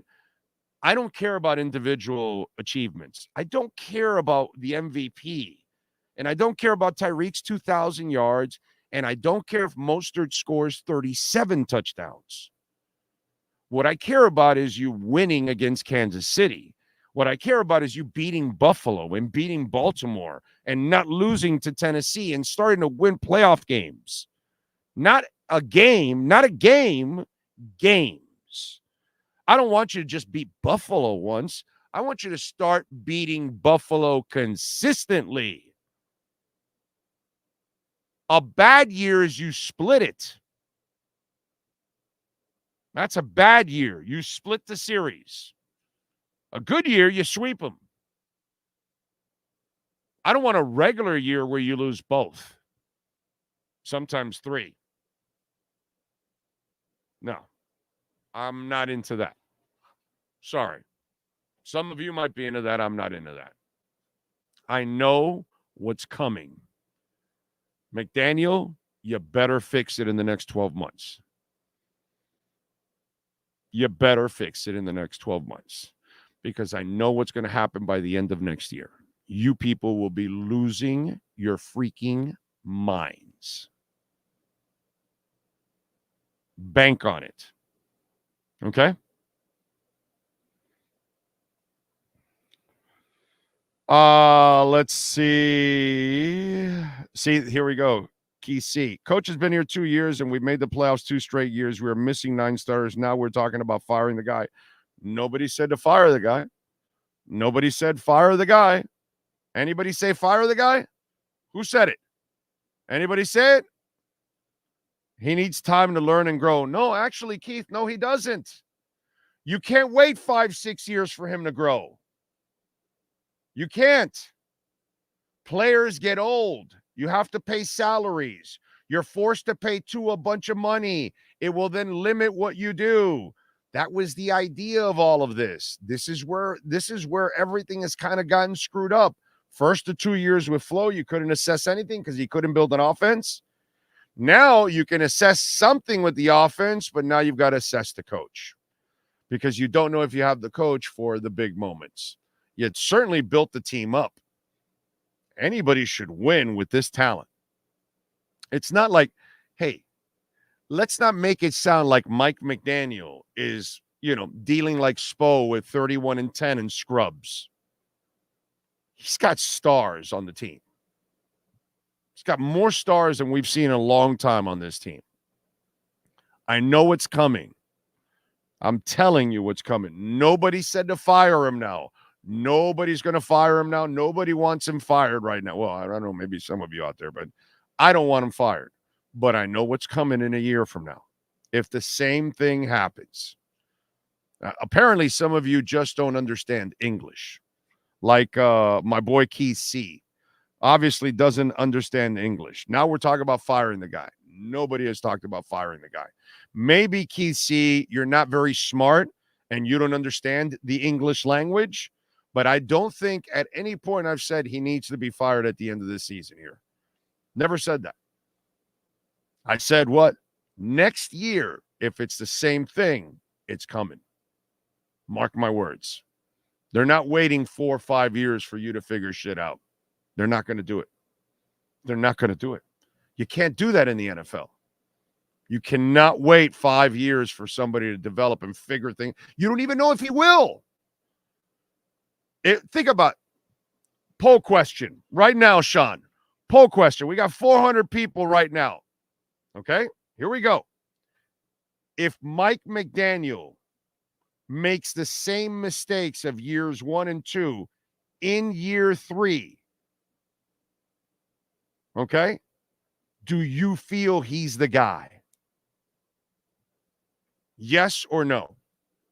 If Mike McDaniel makes the same mistakes from years 1 and 2 in year 3, is he the right guy? Yes or no? I know what's coming. I know what's coming. I can guarantee you what's coming. Been at it too long, man. Broaches podcast. Thank you, sir. Appreciate you. Mattel, what are your thoughts on Ethan Bonner? Nothing. Sorry, I appreciate the super chat, but there's nothing to talk about with Ethan Bonner. He's done nothing. Ego Blino, thank you for the love in the super chat, sir. Big O, have you ever considered being part of a Dolphins organization as an advisor? First of all, they would never hire me. Okay. They don't need me. They have a great front office. Okay. You know what I can do? Here's where, hey, Dolphins, you want to call me? I'd love to take a shot at being the review guy up top for Mike McDaniel because I am sure I can do a better job and I'll take the heat. Okay. I'm a big boy. I can handle it. I don't want to be a consultant or anything like that or nothing like that because nobody would ever want me as a consultant. So let's be honest. But I can do way better than whoever Mike McDaniel has doing the challenges. Money in the bank. Okay? Money in the bank. That I can do. Thank you, Broach. Appreciate you again. Appreciate the love on the super chat, sir. Mattel, McDaniel's offense is looking predictable. You saw in all that movement, they just stayed there and said, no, Tyreek, I know you're coming over here. Yeah, it's not surprising. The worst part about McDaniel's offense is when they punch him in the mouth, he has no answer. There's the poll question. If Mike McDaniel makes the same mistakes from year 1 and year 2 and year 3, is he the right guy? Okay? There's the poll question. You guys vote. Be honest now. Be objective. The same kind of mistakes from years 1 and 2 happen in year 3. Okay? You even get to the playoffs, but you don't do anything again. What do you do? Is he the guy? You'll see. Not so quiet here in the Western New York, says Zach. First-time head coach needs to be coachable and learn from his mistakes. Yeah, he didn't learn from last year. He made a lot of the same mistakes. If we beat Buffalo, fans will move the goalpost and look for confirmation bias. Well, if you beat Buffalo, that'll be the biggest win of Mike McDaniel's short career. It'll be an amazing win. Let me tell you something. It'll be a great win. They're so injury depleted now at this point. You lost one of your top corners. Your top two linebackers are gone. You've lost a lot of sacks there in the process. I mean, this is obviously you got your injuries on the offensive line. I don't know, man. This would be the best win I've seen for Mike McDaniel. It would go from questioning, like, what the hell are you doing? Like, hey, Mike, this is the kind of shit you got to start doing more often. Like, all right, man. Yeah. I told you it's twisted. I don't like him this week. I'll be rooting and all that, but I don't like him this week. Now, next week against Kansas City, I think they got a shot.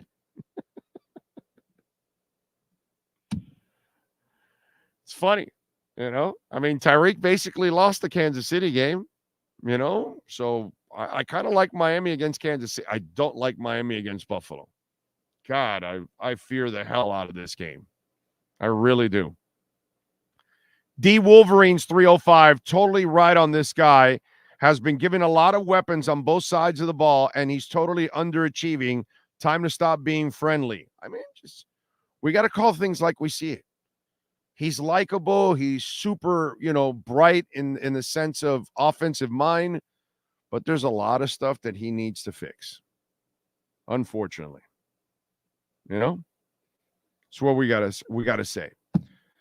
Can't commit any long-term money to Tua. Let him play out the contract this year and tag him the following year. Give him 3 postseasons to get wins. It's not a Tua thing, dude. I'm not sure why you're labeling it a Tua thing. So yesterday, let's just have some fun here. What happens if Claypool and Tyreek catch the touchdowns? So then do you say it's all Tua? Because it's really not about Tua losing the game. Yeah, you made 2 brutal interceptions. One of them I blame the coach for. Hurrying up in that 2-minute warning. There was no reason to rush that play. None. That's bad coaching that you put your players in a terrible position. It's Tua's fault. He threw the interception.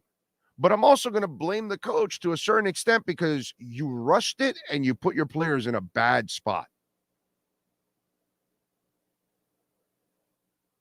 So it's not about Tua. It's not about Bradley Chubb. It's not really about Eichenberg. It's more about McDaniel than anything else for me right now. Because your coach has to make better decisions for his players. He has to put them, he can't overuse Tyreek like he has. Look at the problems he's created because of that. As I've just mentioned, has anybody mentioned that yet in the media? That, it's fantastic to have the stats and all that, but, and did you think about it until I mentioned it? Tyreek can't handle this workload. Physically, he's breaking down, and mentally, he can't handle it. How come nobody talks about that? How come nobody mentions it? That's bad coaching. You're overloading a player, and guess what? Your overloaded player can't handle it. I don't give a shit what he wants.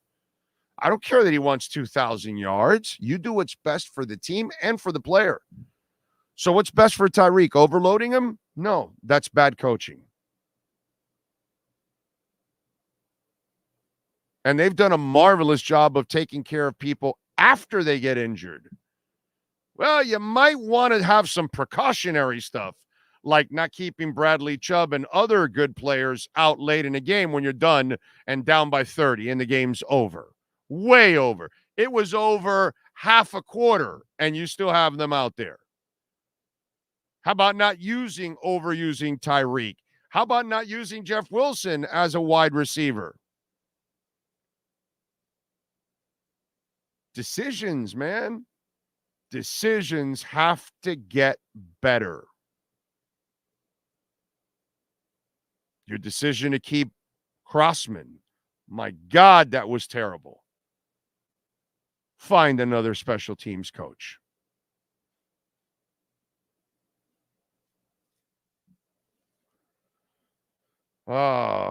Yeah, Tua converted the fourth down and a holding call pushed them back. I know it's not all on Tua, dude. I mean, I'm with you, man, of 1,005 holds. It's stupid to think that it's on Tua. More than anything, it's on your coaches. I'm consistent as hell on this, dude. When some of you were blaming Tua the first 2 years, I told you it wasn't Tua. I told you it was Flo, and he didn't have a staff. He didn't have play design. And the guy's a different player now. I'm telling. I know when players are. Listen, I'm not giving Tua an excuse for the 2 interceptions. They were bad interceptions. Okay, bad decision on his part. He forced it. Now it was terrible that his coach put him in the first interception in a bad spot, but still Tua threw the interception. Like I told you, he's got to learn to think for himself. Okay, the top-notch quarterbacks, they think for themselves. They don't always do what they're told, because the great players, okay, and he has the problem with Tua is he's such a respectful person that maybe he respects his coach a little too much. But he's got to change things up at times.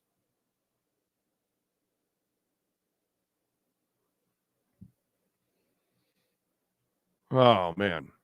What do we got on the voting here? If Mike McDaniel makes the same mistakes from year 1 and 2 and year 3, is he the right guy? 71% are saying no. I think I know. I think I have a good feel for fans and understand. And now you guys understand what I'm talking about. I want Mike McDaniel to avoid the heat and the hot seat. I'm telling you what he needs to do to avoid the hot seat, to avoid all of you getting on his ass by the end of next year. Whether you want to handle the truth or not, I can't help you here. That this show has never been for the emotional cripple. It's never been for the guy or the girl that only wants to hear positivity and that everything's always going to be all right. That's not my game. I don't do that. I don't play that. I actually tell you exactly what's going on instead. And then let the chips fall where they may. Bills, by the way, are favored by 3. Dolphins are home. That's a 6-point swing. That's what Vegas thinks of this game. Over and unders 50.5. The Dolphins are plus 140 on the money line. The Bills are 166. Oh, wait. Here it is. 166, huh? We got a 1 and we got a 66. How about that? Chubb, obviously, ACL done for the year. Will you get back Robert Jones, Jerome Baker, Raheem Mostert? Any chance of getting those guys back? I know that the coach said yesterday they're close. What else do we have? By the way, prayers to the folks in Japan. Well, they had the earthquake over the weekend, and luckily they did not have the brutal tsunami that they thought they could have had, which I guess that was the good thing, that they didn't get the brutal tsunamis that they were expecting. Yesterday, ESPN had some nakedness on the broadcast. Interesting. You just, what would make you think that you could show Bourbon Street live? Half the people there are wasted out of their minds. So obviously they caught a woman flashing some nippage, because that's what you do in order to get beads. I mean, That's what I do. When I go to Bourbon Street, I just go with my shirt up and nips out, and bro, beads are flying, and I'm just trying to catch them and all that kind of stuff. So yeah. Yep. I also heard Manny Navarro does the same thing too when he goes to Bourbon Street. Just, breasts out, beads fall. That's what it's all about. All right, let's get to our Canes Wear Miami Hurricanes report. The viewpoint statements or beliefs expressed on the following program by the host, guests, or callers are not necessarily the opinions of FantasyXS.com, Media Group Inc. ownership, management, sponsors, or website. If you're a Miami sports fan, there's only one store to go to, and that's Canes Wear at Miami Fanwear in Davie. They're your one-stop shop for all your inner Miami CF, Canes, Dolphins, Panthers, and Marlins merchandise. They have hats, t-shirts, game day jerseys, and so much more. Located at 2655 South University Drive in Davie, and open 24/7 online at caneswear.com or innermiamiwear.com. Call them at 954-835-5597. Canes Wear, the spot where inner Miami and all Miami sports fans shop. Time for Canes fans to get what they want. Information, insight, and perspective. It's the Canes Wear Miami Hurricanes Report with Manny Navarro, exclusively on the Big O Radio Show. Here's Big O and insider Manny Navarro. All right. How you feeling, baby? You feeling good? Feeling good, man. Happy New Year to you. Happy New Year. How much breast do you flash when you're in Bourbon Street? All of it, man. I take my tatas completely out, man. That's it, bro. That's it. Did they ever think of just filming and then coming back as a rejoiner with the recorded portion of it? They needed that live shot just in case something like that happened. In case the game was a blowout, they needed something for ratings, right? That's what that was plan B. By the way, all the bowl games have sucked, but those two last night were actually pretty damn good, bro. That was actually amazing. I had a friend of mine that's a big Bama fan, and he asked me, "You think they'll win?" I go, "Well, it all depends on your quarterback. Will he show up?" And they just didn't. They don't get enough out of that quarterback position in Alabama, and that's why Nick Saban ends up losing.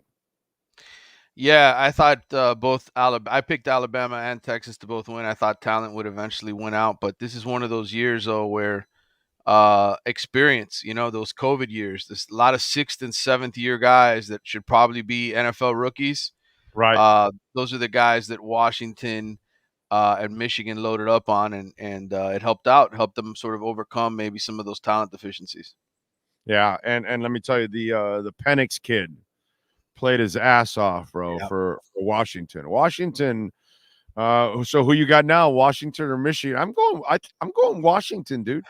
Yeah, I think Washington certainly has the better offense, and their defense at times came up with stops last night, right? I mean, the second half, Texas couldn't really move the football until the very end when they were in desperation mode. So I think I think Penix, he was my Heisman favorite. He's the guy I voted for all the way down the stretch, and to me, he's been the best player in college football the last year or two. Yeah. What'd you think of the FSU debacle? I felt so bad for Eric Palms and all the great people at the Orange Bowl. They do such a phenomenal job, and that whole Orange Bowl committee, and they deserve better. You know what I'm saying? But it's not their fault. It's a situation, and man, brother, that was a disaster. Yeah, I don't know why college football insists on playing these bowl games when you look at last night's games. What I was going to say earlier was, well, yeah, obviously the money, but yeah, that's all they care about. But what I was going to say is, when you give these kids an incentive to play, right? Like, look at what happens. You get two great ball games last night. Maybe these instead of giving the title sponsors giving all the money to the schools and the bowls, give it directly to the players, right? Give some incentives for the guys who play. They get $50,000 for playing in the bowl, whatever it is, whatever the amount is. So that they can get something out of playing in the game and staying there. But, when we go to the 12-team playoff, I guess this will change. You'll have more games that matter. But, at the same time, I feel terrible for FSU because Mike Norvell coached his ass off, and he just couldn't get any kids to want to come and play in that game because they were all heartbroken, Yeah, I don't blame the kids for feeling like that. They felt they were jobbed, and that's understandable. And listen, 12 teams is too much, Yeah. but considering how bad the bowls are, I think that was probably one of the reasons why they said, "Hey, man, the more we add, the more interest will be in it because all 12 teams will feel like they have a shot, even if they don't have a shot, and their fan bases will feel like that. So it'll be great television for us. So Yeah. in a way, it's gonna definitely help out. All right. So Cam Ward said, "Yeah, no, I'm not doing that. I'm going to the NFL instead." Yeah. So what happens with the University of Miami at the quarterback position? Because I mean, what are you going to Tampering. bring, Jakari? There's a lot of tampering, I'm sure, that's going on behind the scenes, though.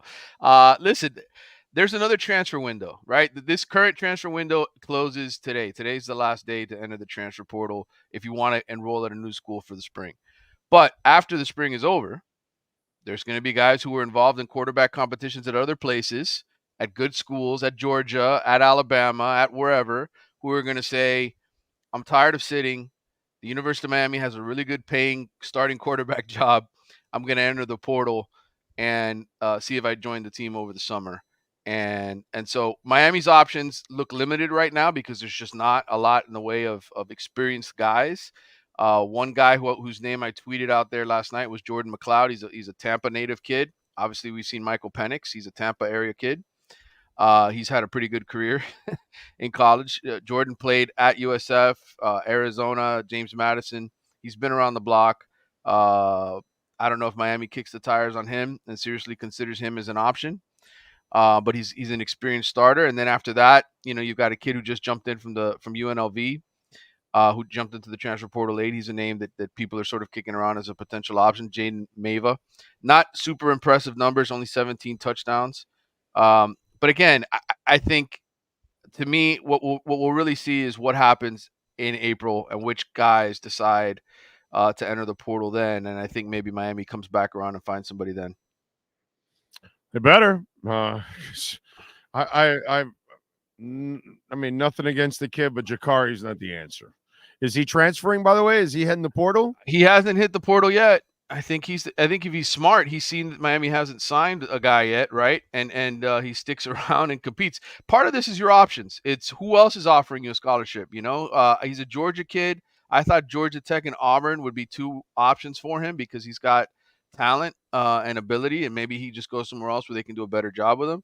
But Georgia Tech has their quarterback Haynes King coming back. Auburn has guys that they signed, and so this is more about your options, whether or not you enter the transfer portal these days. The smart kids make sure that they have somewhere to go. The dumb ones just jump in there like a bunch of idiots and don't have anywhere to go. So I kind of got the impression when Jakari decided to play that his options weren't good and that he was use that as a springboard to possibly entice someone. That's 100%.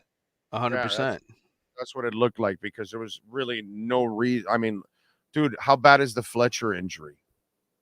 Yeah, I don't know. I wish I could get to the bottom of that. I will at some point. I'll talk to somebody who's around them to get the answer, but I don't think it's necessarily good. I told you on Friday I thought it was really bad. It looked like an Achilles to me, but I'll get a final answer at some point. I just don't think he'll be ready for the start of the season. That looked like a bad foot injury. Damn, dude. Yeah, it looked bad. I felt so bad because he's an NFL player, like a legit NFL player, like a guy I would love for him to run for the Miami Dolphins. Yeah. Yeah. I really like Fletcher, dude. He just looks like a man in that game. And I just, damn, dude, I felt really, really bad for him. All right. What else is going on wise that we should be aware of? Nothing, man. I mean, there's going to be guys that get into the portal. I think, guys that are sitting at the end of the bench that have to go somewhere. Miami has to get under the 85 scholarship limit. By my count right now, they've got 87. One guy who finally jumped in was Brashard Smith. He decided to enter the portal, the receiver. I think Collins Anchampong, defensive lineman, they signed the last cycle that never, probably wasn't ever going to play here. That's what happens. A lot of fans get all bent out of shape. Oh, man, we couldn't do something with this guy. And he's talented. He was a 4-star, this and that. And it's like, dude, this is happening all over the country. Like, guys just get recycled. Doesn't matter what they were coming in as recruits. If they don't develop, dump them, move on to the next one. That's just the game of college football now. You have to constantly recycle your roster year to year to year. And I tell fans now, get used to 40, 50 guys every offseason, being, new guys being brought in between the portal and the signing classes. Yeah. All right. Follow him on Twitter at Manny_Navarro. Catch his work there at The Athletic. And as always, catch him doing his thing here twice a week with our Caneswear Miami Hurricanes report. And don't forget, at Caneswear, you can get 10% off. Use our code BIG010. You will get 10% off online or in person at Caneswear.com. Manny, as always, thank you, my brother. We will catch up later on in the week. Anytime, brother. Take care. Happy New Year. There you go. Manny Navarro and our Caneswear Miami Hurricanes report. Welcome to Caneswear.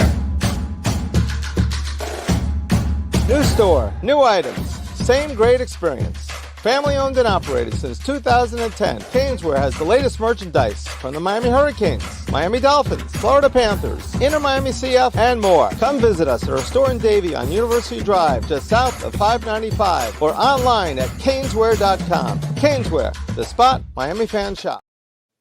All right. Thank you on Venmo to Gabriel Yanis. Appreciate you. He says, put the training wheels back on McDaniel, hire an advisor over him. Too bad if he complains. The loss of trust in him is his fault, and he clearly needs a mentor/babysitter. Yeah, I don't know if they'll do that, but it might. I mean, he should be able to lean on Bevel. He should be able to lean a little bit on Fangio, who was a head coach.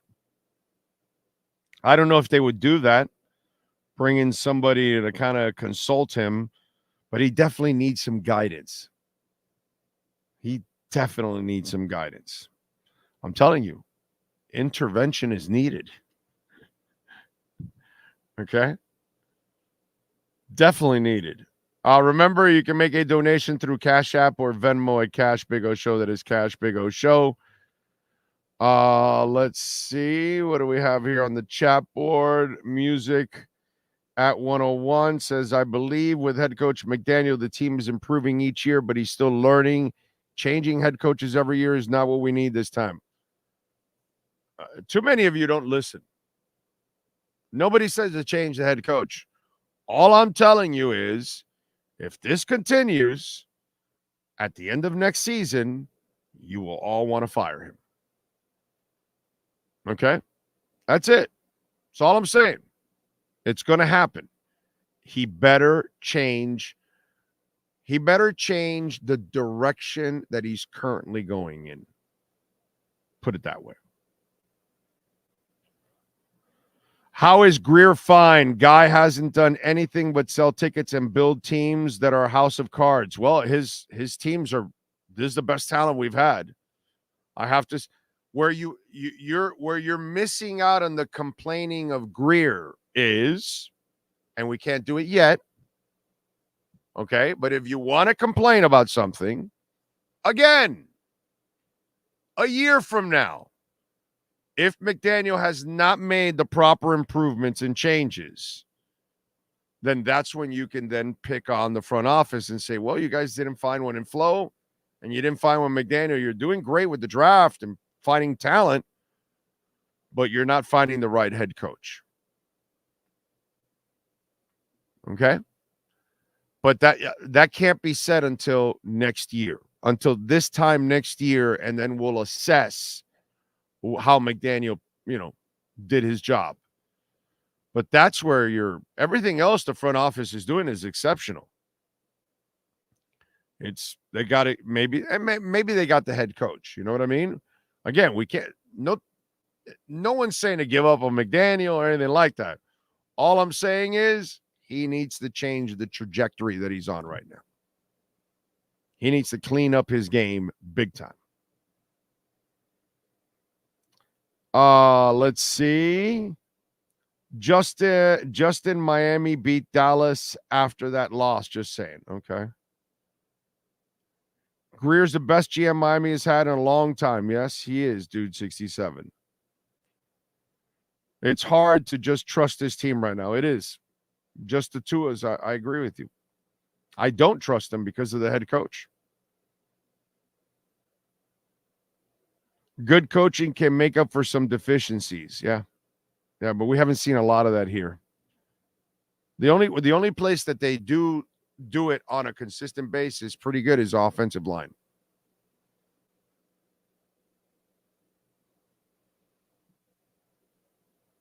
Let's see.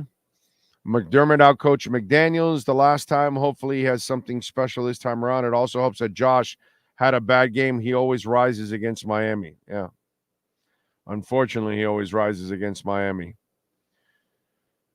He doesn't lean on anyone, you can tell. Yeah, no, he does. No, he's his own man. McDaniel is his own man. No doubt.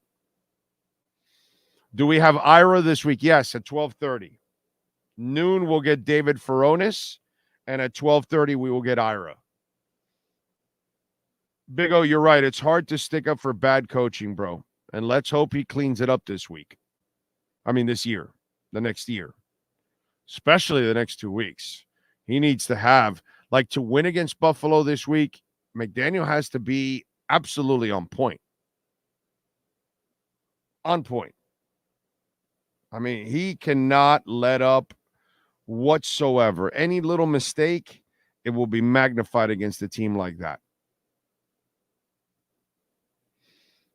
18 points a game on offense versus playoff teams. Yeah, their offense against good teams is not good. And that's on McDaniel. And he's got to figure things out. A lesser head coach with all the injuries on the O-line and elsewhere would be 5-11 right now with this team. We would not have the staff we have, including O-line coach. I mean, Eric, if that's what you want to tell yourself, you go ahead and tell yourself that. But I couldn't disagree with that more, bro. Could not. So you look at the Kansas City game, lost by one player. You look at the Tennessee game, lost by the team completely in the end. It's just really, there's a lot of shit that went on this year. It's just too much stuff that went on that they've got to correct. Bills 40, Fins 9. If the Fins are lucky, they won't get beat worse than that. That's bad, bro. That's a long night for me, bro. Damn, you can't even give me a good game at least that we lose a tight game or something.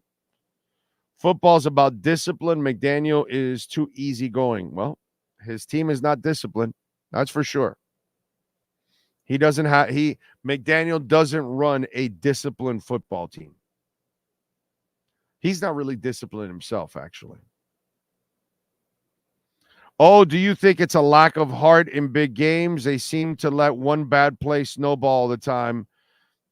It's just bad performances in key moments for whatever reason, players, coaches, whatever. It's just bad performances. Off topic, Orlando was right. Time to trade Butler and get liquid. Well, that was the Butler and X thing. We're too late now. We're too late, okay? When I said it, there was gravy on the train. There's no gravy left. So it's hard. Unless the Sixers think that that's the missing piece. Outside of that, I don't see any other team getting suckered to give Miami anything for Butler at this point. I just don't see it. You know, and X, you know, same thing as Butler. I was right on both of them when I said now's the time to unload. And the window closed. Those players got older, more broken down. It's over. You're not going to be able to move them. It's what we try to do on this show. We try to stay ahead of the curve. You know, but you get caught up in the whole, oh my God, X had 10 interceptions. Oh, how can you want to trade him now? Because now's when you're supposed to do it. And it would have been the best thing. Right? Let me see. Hold on. Let me look at, you know, because remember, you guys were all over my ass on that. Yeah, it's kind of what I'm doing with McDaniel now, and I did with Flo. It's different.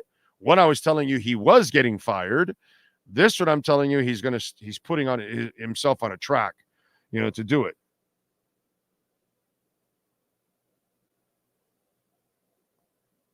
So let's check something out here.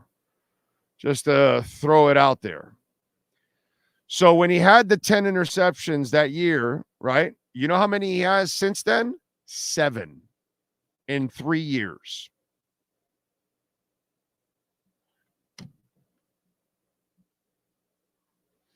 I know it's not popular to say trade Butler or trade X, but it was the right decision when I said to trade X and trade Butler.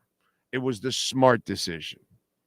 It was the decision you're supposed to make and move. But the Heat didn't want to do it, and neither has the Dolphins. And I get it. The Dolphins wanted to make their run with Tua now, so they kept him.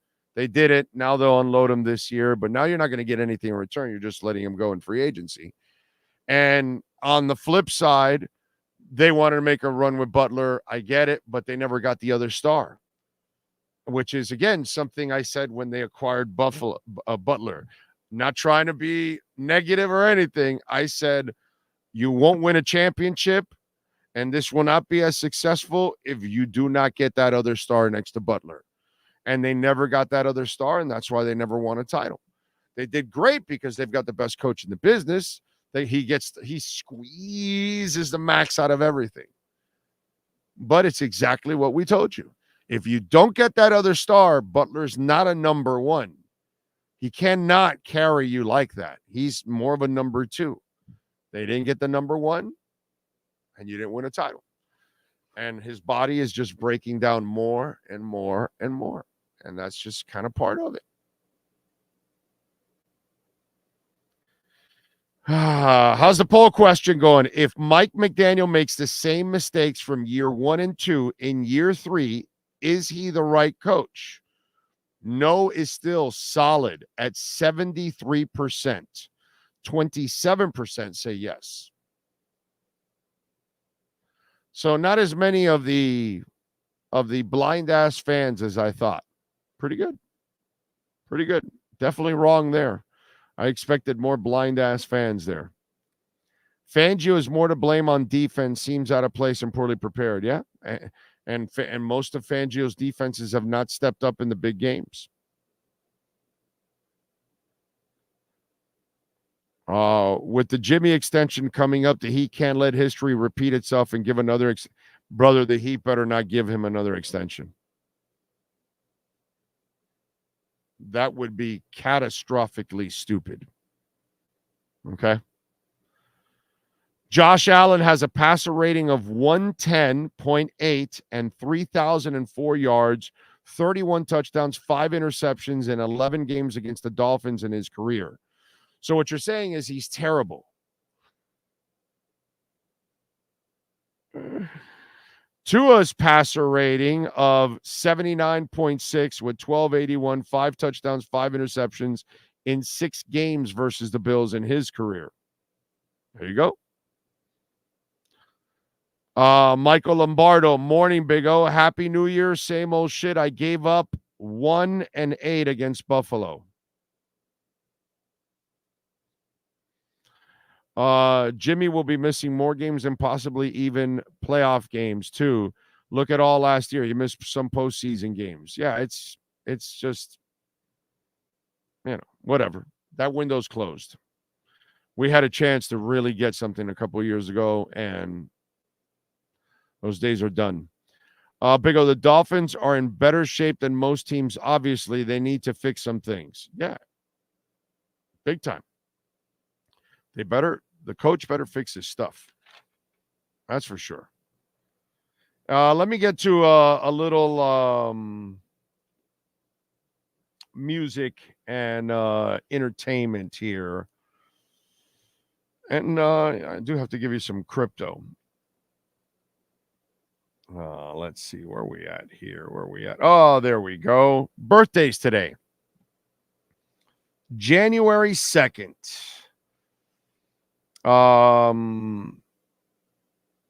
Shelley Hennig, actress, 37.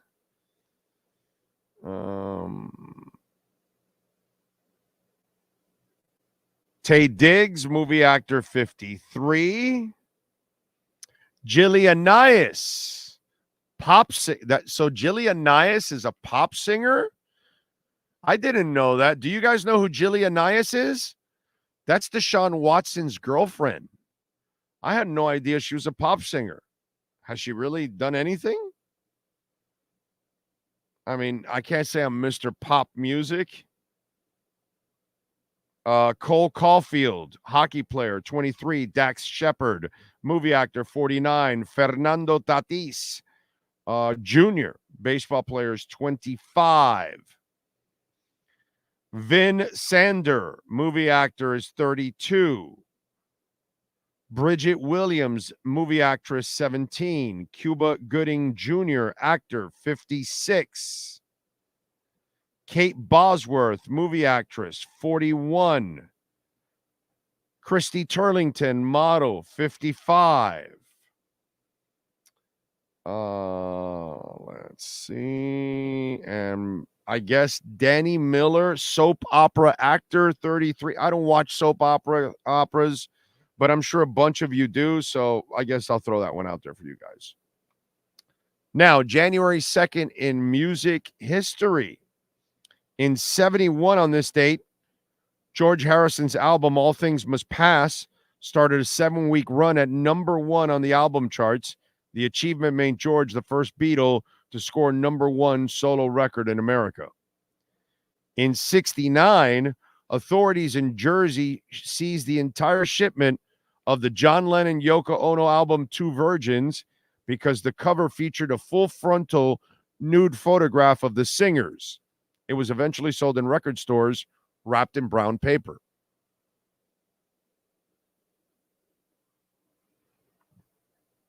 In 85, Rolling Stone Ronnie Wood married his girlfriend Jo in Gerrard Cross, Buckinghamshire, England.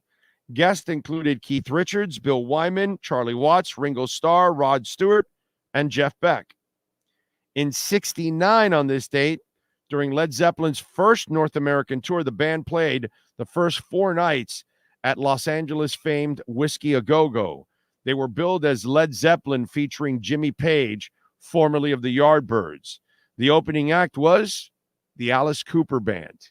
Can you imagine going to the Whiskey A Go-Go in 1969 and you're going to go see a young Led Zeppelin and freaking Alice Cooper is opening up for Led Zeppelin at the Whiskey A Go-Go? What I would give to have a hot tub time machine and be able to go to a couple of times in life. One would be the mid to late 60s and go out to LA and, you know, the Rainbow and the Whiskey A Go-Go and the Roxy. In those days, the Viper Room wasn't around, I believe. The Troubadour was. I think the Troubadour got there like in the early 70s, maybe. I don't know if it was there in the late 60s, but if not, perfect. And I'd love to be there in the late 60s to be able to hang out in the Sunset Strip and be able to just see the acts that were playing in all the different clubs there. And then, you know, finish with a little Woodstock, you know, in 69. And then the other era that I would love to is I'm going back to Sunset, okay? In the early 80s, when the hair metal band era started and Rat and Motley Crue and all those bands were running up and down at all those clubs. Those are two things that if I could get myself a hot tub time machine, I would love to be going to the Whiskey A Go-Go in 1966 and 68 and 69 and 70. Oh, my God. That would be so phenomenal. Greatest thing. And then in the early 80s, to be able to go and hang out in the Sunset Strip and all those bands. Oh, that would be heaven for a music guy like myself. In 78 on this date, Ozzy Osbourne rejoined Black Sabbath for 2 months after quitting the group. And that's what happened today in Musica history. All right. Yes. What else do we have going on in the world of sports? Lael Collins going to work out for the Cowboys. Sean McVay confirms he'll be back with the Rams in 2024. He did a marvelous job this year. So nothing real earth-shattering. Let's see. Let's take a quick break. Let's send a reminder there to David Furones. Let's start off hour number 3 with David Furones and a little Miami Dolphins talk. Our Welt and Rayom Miami Dolphins report next. When you move, you need a reliable company led by passionate folks eager to assist its customers during a transitional process that needs to be smooth. Call Essential Moving Experts at 844-368-5750 for all your local and long-distance moving needs. You can rely on Essential Moving Experts. Mention the Big O Radio Show and get $150 off. Family owned and operated. They offer free 30-day storage, full service moving, fully licensed, bonded, and insured. Moving was never so easy. EssentialMovingExperts.com. There's no need to drive around South Florida wasting valuable time looking for a new or certified pre-owned Acura. Go to the #1 volume sales dealership in the Southeast United States. Craig Zinn's Acura of Pembroke Pines. Purchase with pace and space in a dealership tailored to your needs. From home buying to providing that personal touch. Contact the 2020 Satisfaction Award winner Craig Zinn's Acura of Pembroke Pines. 888-776-5123. That's 888-776-5123. Or visit them at 15601 Pines Boulevard in Pembroke Pines. Oh, great. You have a doorbell camera. Now you have a front row seat to your house getting robbed. They're breaking into my house! Ooh, there goes the TV. I'm sure it'll turn up at the pawn shop. No, not the TV! Just because you can see them, that doesn't mean you can stop them. With Slogans, you get 24-hour monitoring, a free home security system, and professional installation. Plus, free doorbell camera, one that'll actually work for you. Get out of my house! Get out of the house! Call 1-800-ALARM-ME. Welton Rayom has more than 62 years of litigation experience handling insurance disputes. They're committed to resolving even the toughest insurance claims quickly. Call them for a free consultation. 954-966-4646. At Welton Rayom, they don't get paid unless you win. Property damage claims to your home, business, or condo as a result of a hurricane. Welton Rayom can help. Water, mold, fire, smoke damage, Welton Rayom can help. Call 954-966-4646. The viewpoint statements or beliefs expressed on the following program by the host, guests, or callers are not necessarily the opinions of FantasyXS.com, Media Group Inc. ownership, management, sponsors, or website.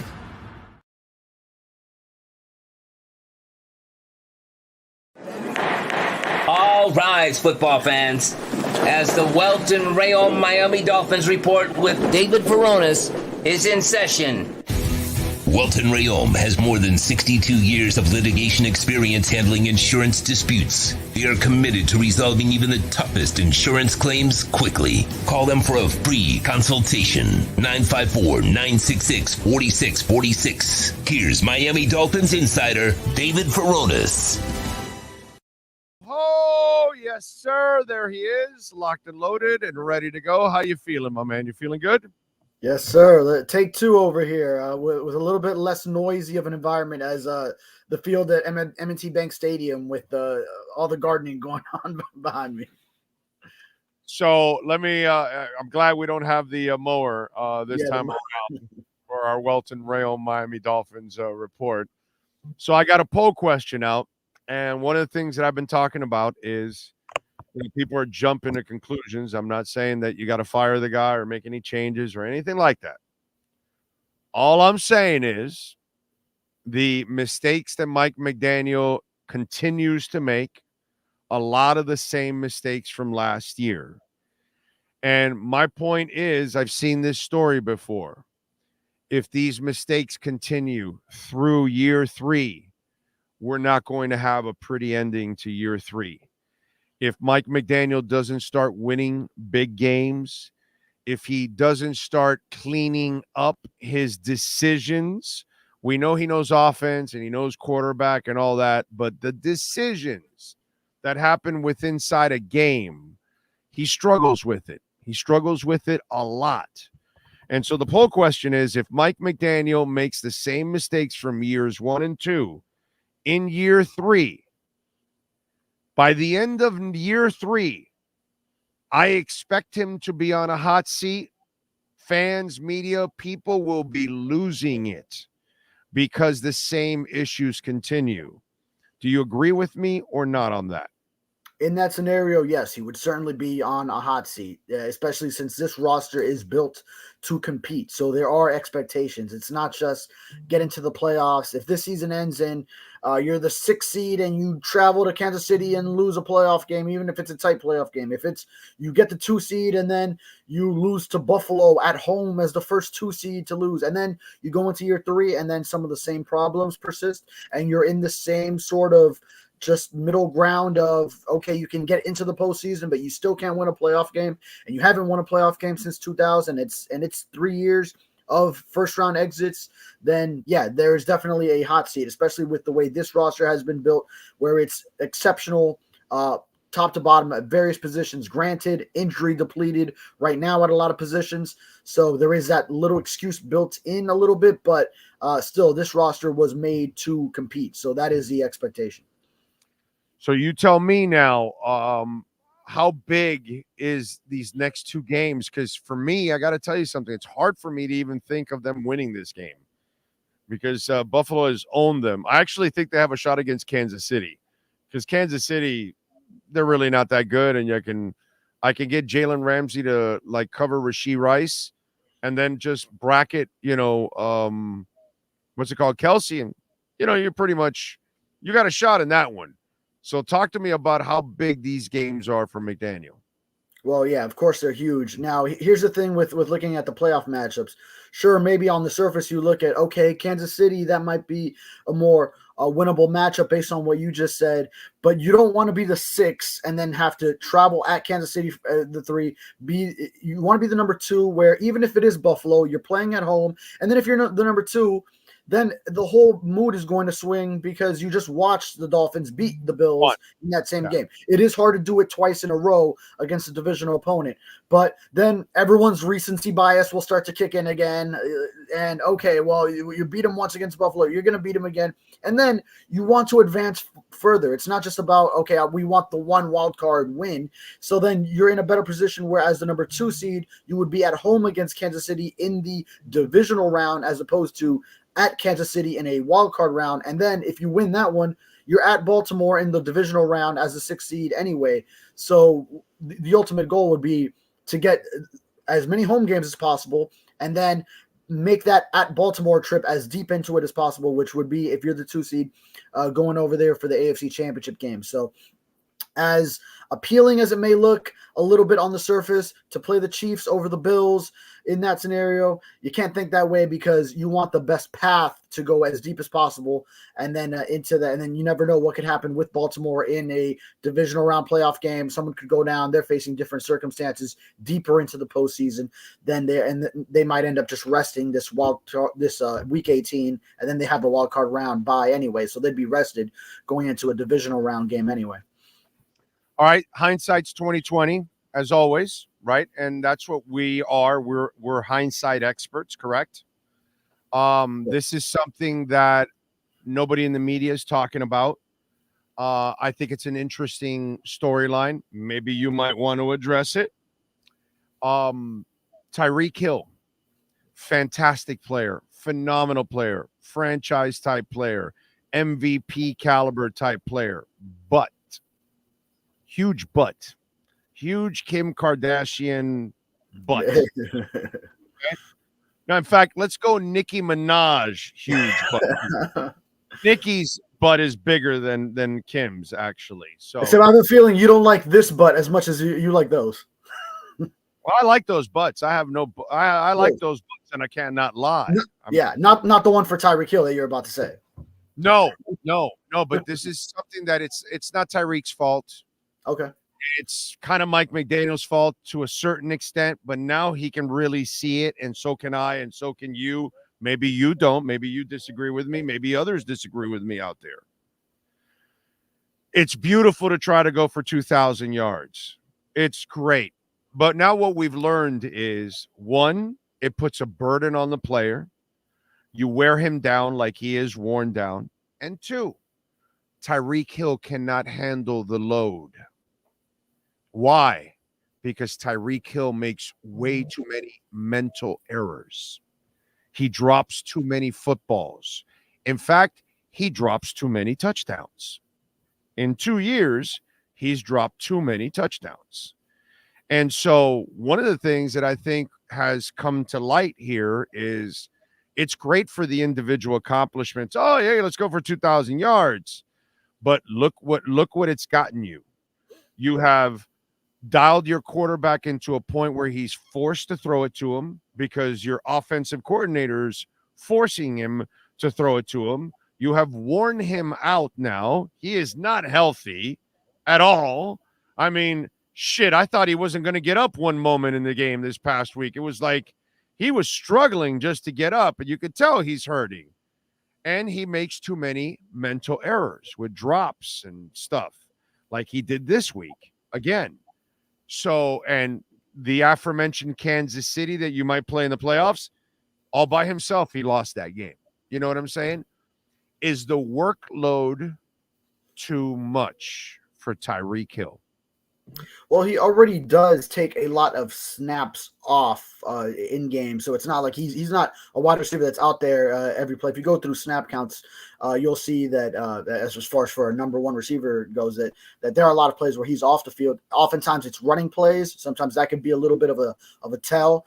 They don't want him on the field during running plays, but if you go by yards per. When he's on the field, you're going to him. That's the problem. Yeah. Right. Yeah, it's a large workload as far as if you ever look at like targets per snaps. I mean, I haven't seen that as an actual stat, but if you ever came up with that, I'm sure he would by far and away lead everyone. So, and I mean, because when you have an athlete like Tyreek Hill, yes, you do want to go to him. But yeah, you mentioned the drops, critical one against Baltimore, the deep one that would have been 92 yards, 93 yards, whatever it was against Dallas. Boy, I mean, he could have a chance at 2,000 if he just had those against Kansas City. Deep one against Kansas City, he put it right in his hand. Yeah. Mm-hmm. I know some of them. It's like I mean, he's a very fast receiver. He's faster than mostly everybody. So sometimes, when you're moving fast, it is hard. It's a little bit more difficult of a catch than a slower target. You're not moving as quickly with the ball coming at you. Some of those, though, like over the top or when he's wide open in the end zone for that touchdown in the back of the end zone against Baltimore, that's not that much of a factor for those specifically. So. I do understand some other drops when he's coming back on a ball and he's just running full speed. That makes the catch more difficult, but those are just inexcusable. I know the one against Dallas, it's a little bit over his back shoulder. He's got to turn a bit, but still one that he has made, one that he should make. And it was costly, 92 yards. He'd be at the number he'd be right now. And then, obviously he had to miss the Jets game, but he would have a chance. Oh, he'd have 2,000 yards already. If he hung on to certain balls, he would already have 2,000 yards. He would be there pretty close. If not, he'd be like right knocking on the door. But he's left a couple hundred yards on the field, unfortunately, because he did not catch the ball, And I mean, this week, Claypool and him, they drop passes. They drop touchdowns. You cannot do that, dude. You just cannot do that. And that's where I think that you have to take a step back if you're McDaniel and you have to say, hey, Tyreek, I know you want 2,000 yards and all that stuff. Not this year. This year, we're already done with the year. We got 2 games left, I think. And next year, it's how you handle this. That's why I'm saying he's got a lot to learn, bro. He's got to learn a lot by next year. He's got to figure out, would you bring in a consultant for him? consultant. Well, I mean, I feel like we've seen some steps in maturity from Tyreek Hill this season. I mean, he had a moment in midseason. I'm talking about for McDaniel. Oh, I see. Okay, yeah. We're shifting to McDaniel. Consultant for what, like in-game decisions or Yeah, like a guy, like a former head coach that he can lean on, and the former head coach can, sit there and go, so why'd you hurry the play up with 2 minutes left in the first half? Why did you have to do that? You put your quarterback in a bad position. You ended up with a turnover. You're at their 42-yard line. You have 2 whole minutes. Why are you hurrying this play up? Yeah, some type of game management there has to be an intervention with him. Yeah. Actually, people like Mackenzie, Allen, and Greer and Garfinkel have to hey, Mike, can we talk to you here a second? So that's what I'm saying. Maybe he needs a mentor, somebody he can, have a conversation with every week, and the guy can tell him about things I'm watching, that I'm seeing, that I'm going, why are you doing this? I'll give you another one. You're down by 20-something points. Why are you going for the 2-point conversion? Why, bro? You don't need the 2 points right now. You need the point so you can get an extra point closer. Now you missed the 2-point conversion. Now you're down an extra point. And it's such a overwhelming deficit that's just like another depression that you added to it. That's bad coaching, going for the 2-point conversion in such an early part of that deficit. He needs a lot of guidance. I'll tell you that one because let me just make sure I got the score right. When it was 35-13, so then 35-19 when they got the 6. So at that point, 16.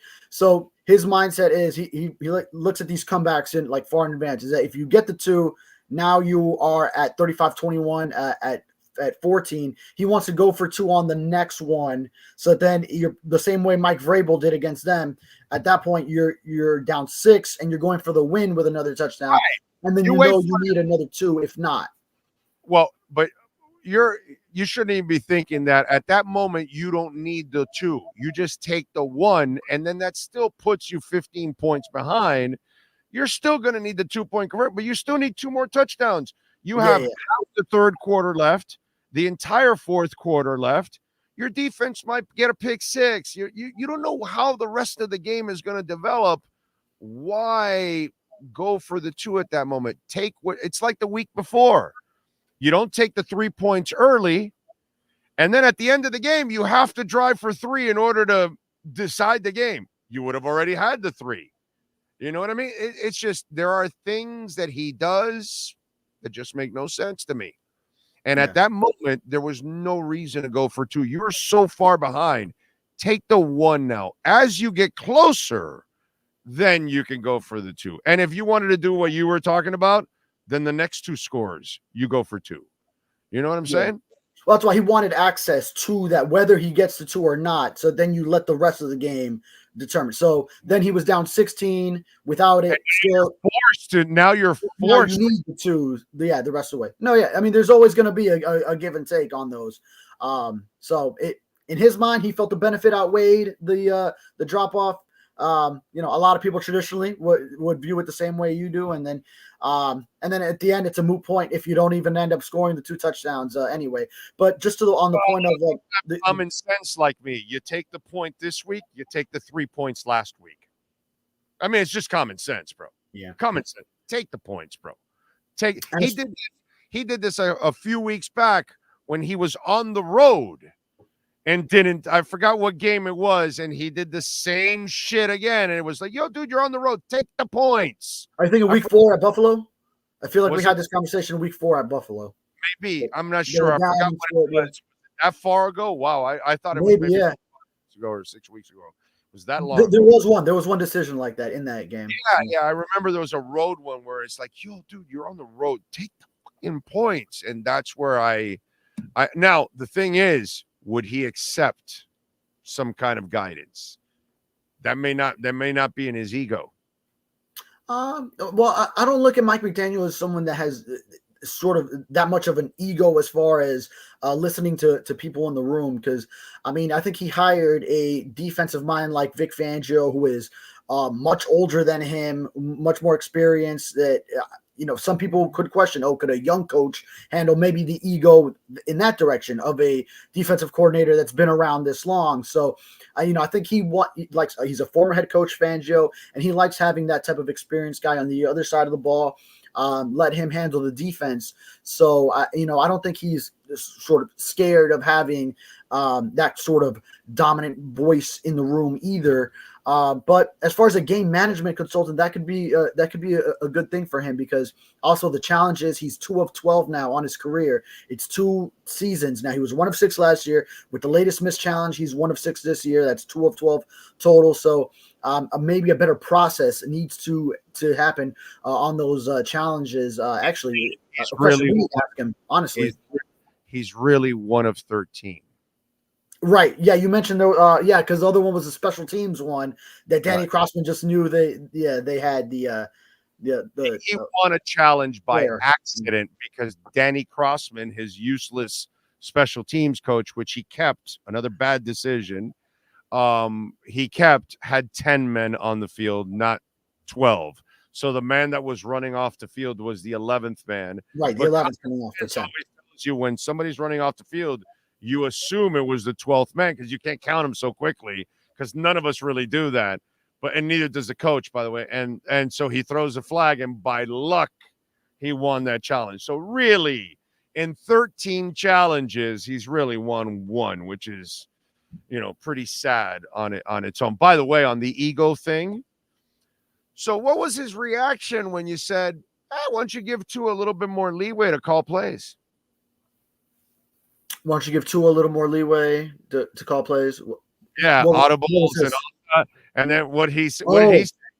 What did he say? What was his response? Do you remember? Because I remember vividly. All right, wait. There's a specific moment you're talking about here. When earlier in the season, do you give your quarterback the ability to call anything inside or whatever? Because he really only gives them a check with me, which is a run pass or a pass or a run or whatever, but it's only one play off of that. That's all he gives to it.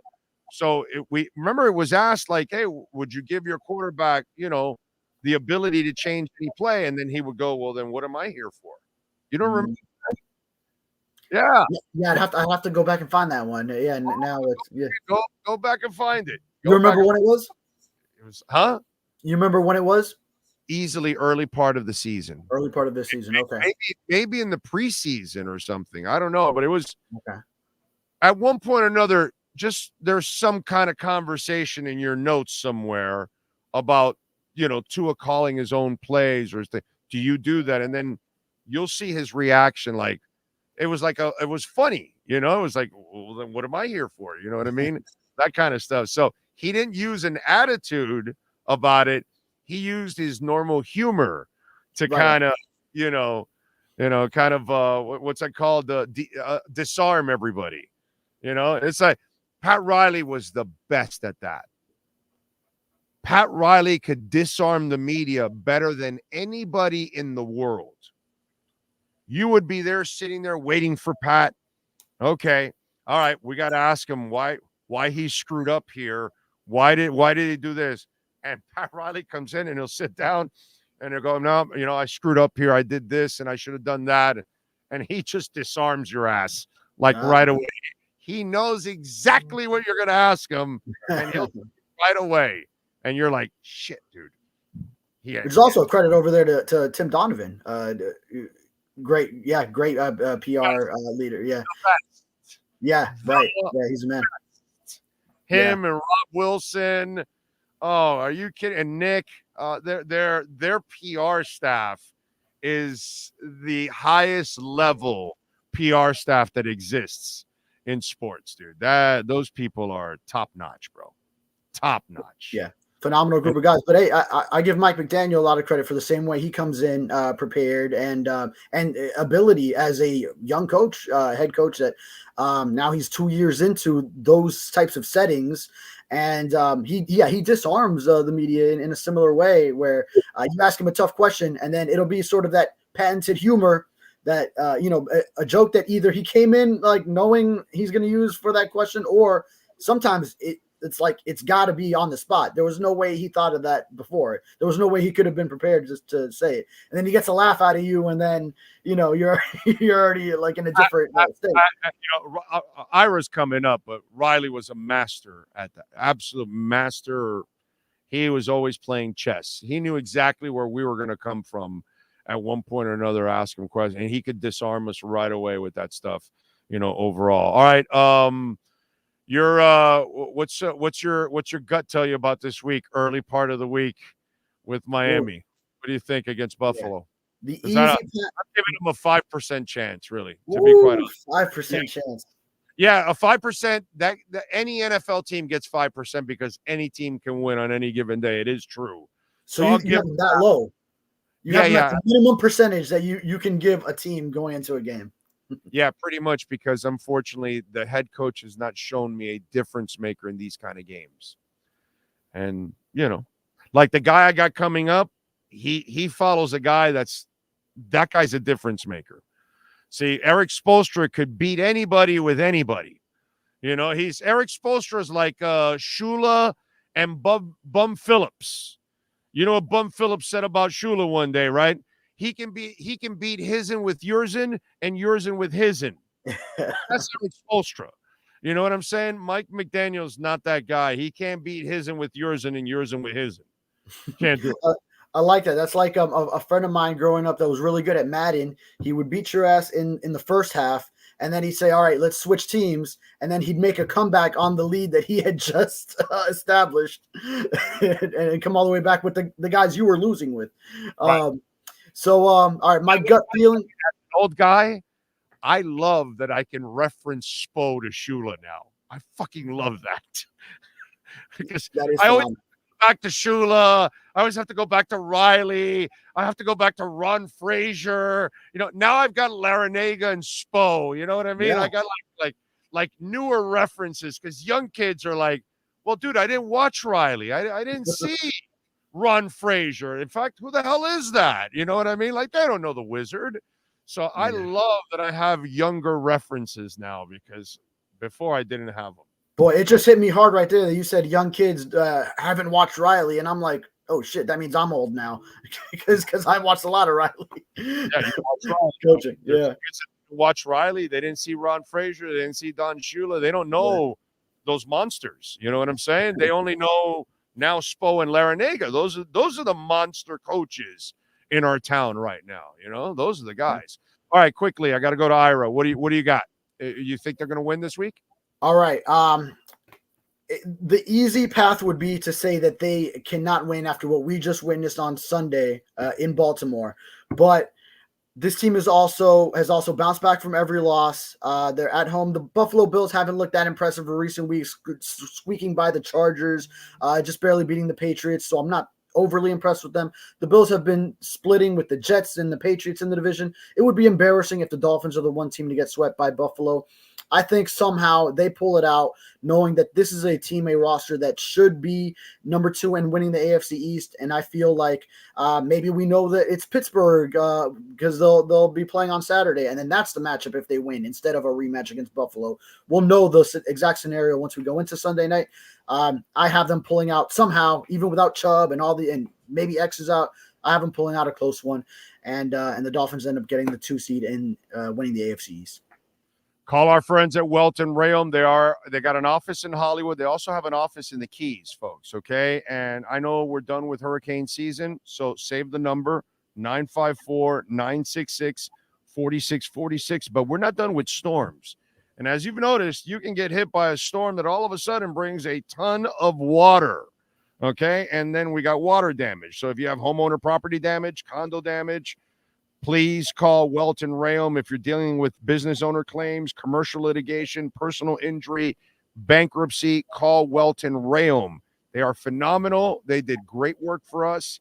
They crush Progressive. 954-966-4646. David, thank you, my brother. We'll catch up later in the week, my friend. Appreciate you. Sir. Thank you. You got it. All right. Let's do it. Welt and Rayom. And coming up, it is Ira Winderman and our Acura Pembroke Pines Miami Heat and NBA report.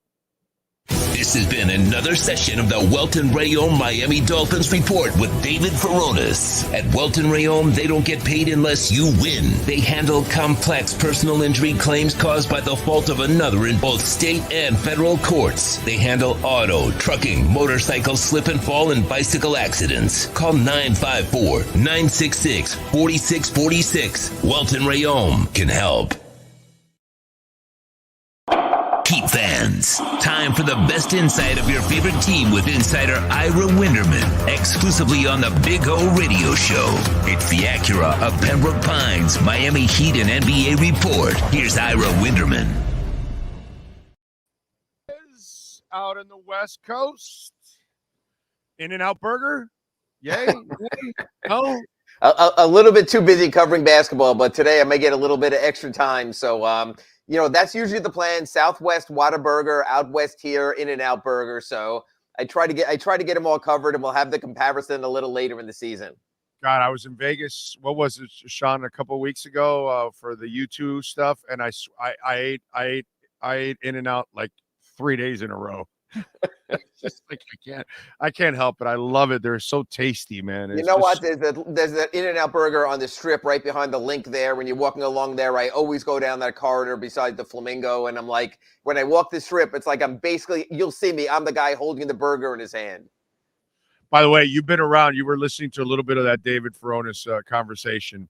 It is nice when you've done talk for a long time and you get newer references that you can use, because, we always had to lean with the same old, sure. Don Shula did it this way and Ron Frazier did it this way. And now I've got Spo and Larinaga that I can actually lean on for great coaches in town. You know what I mean? But, maybe Paul Maurice will make his own way. I thought Paul Maurice was pretty good I thought Paul Maurice was really good during the Stanley Cup Finals run, because he really took us inside the emotion of don't forget this moment. It might not come again because it's been so long. So, yeah, I thought that was really interesting also. And he's building on it. So maybe he'll have on it.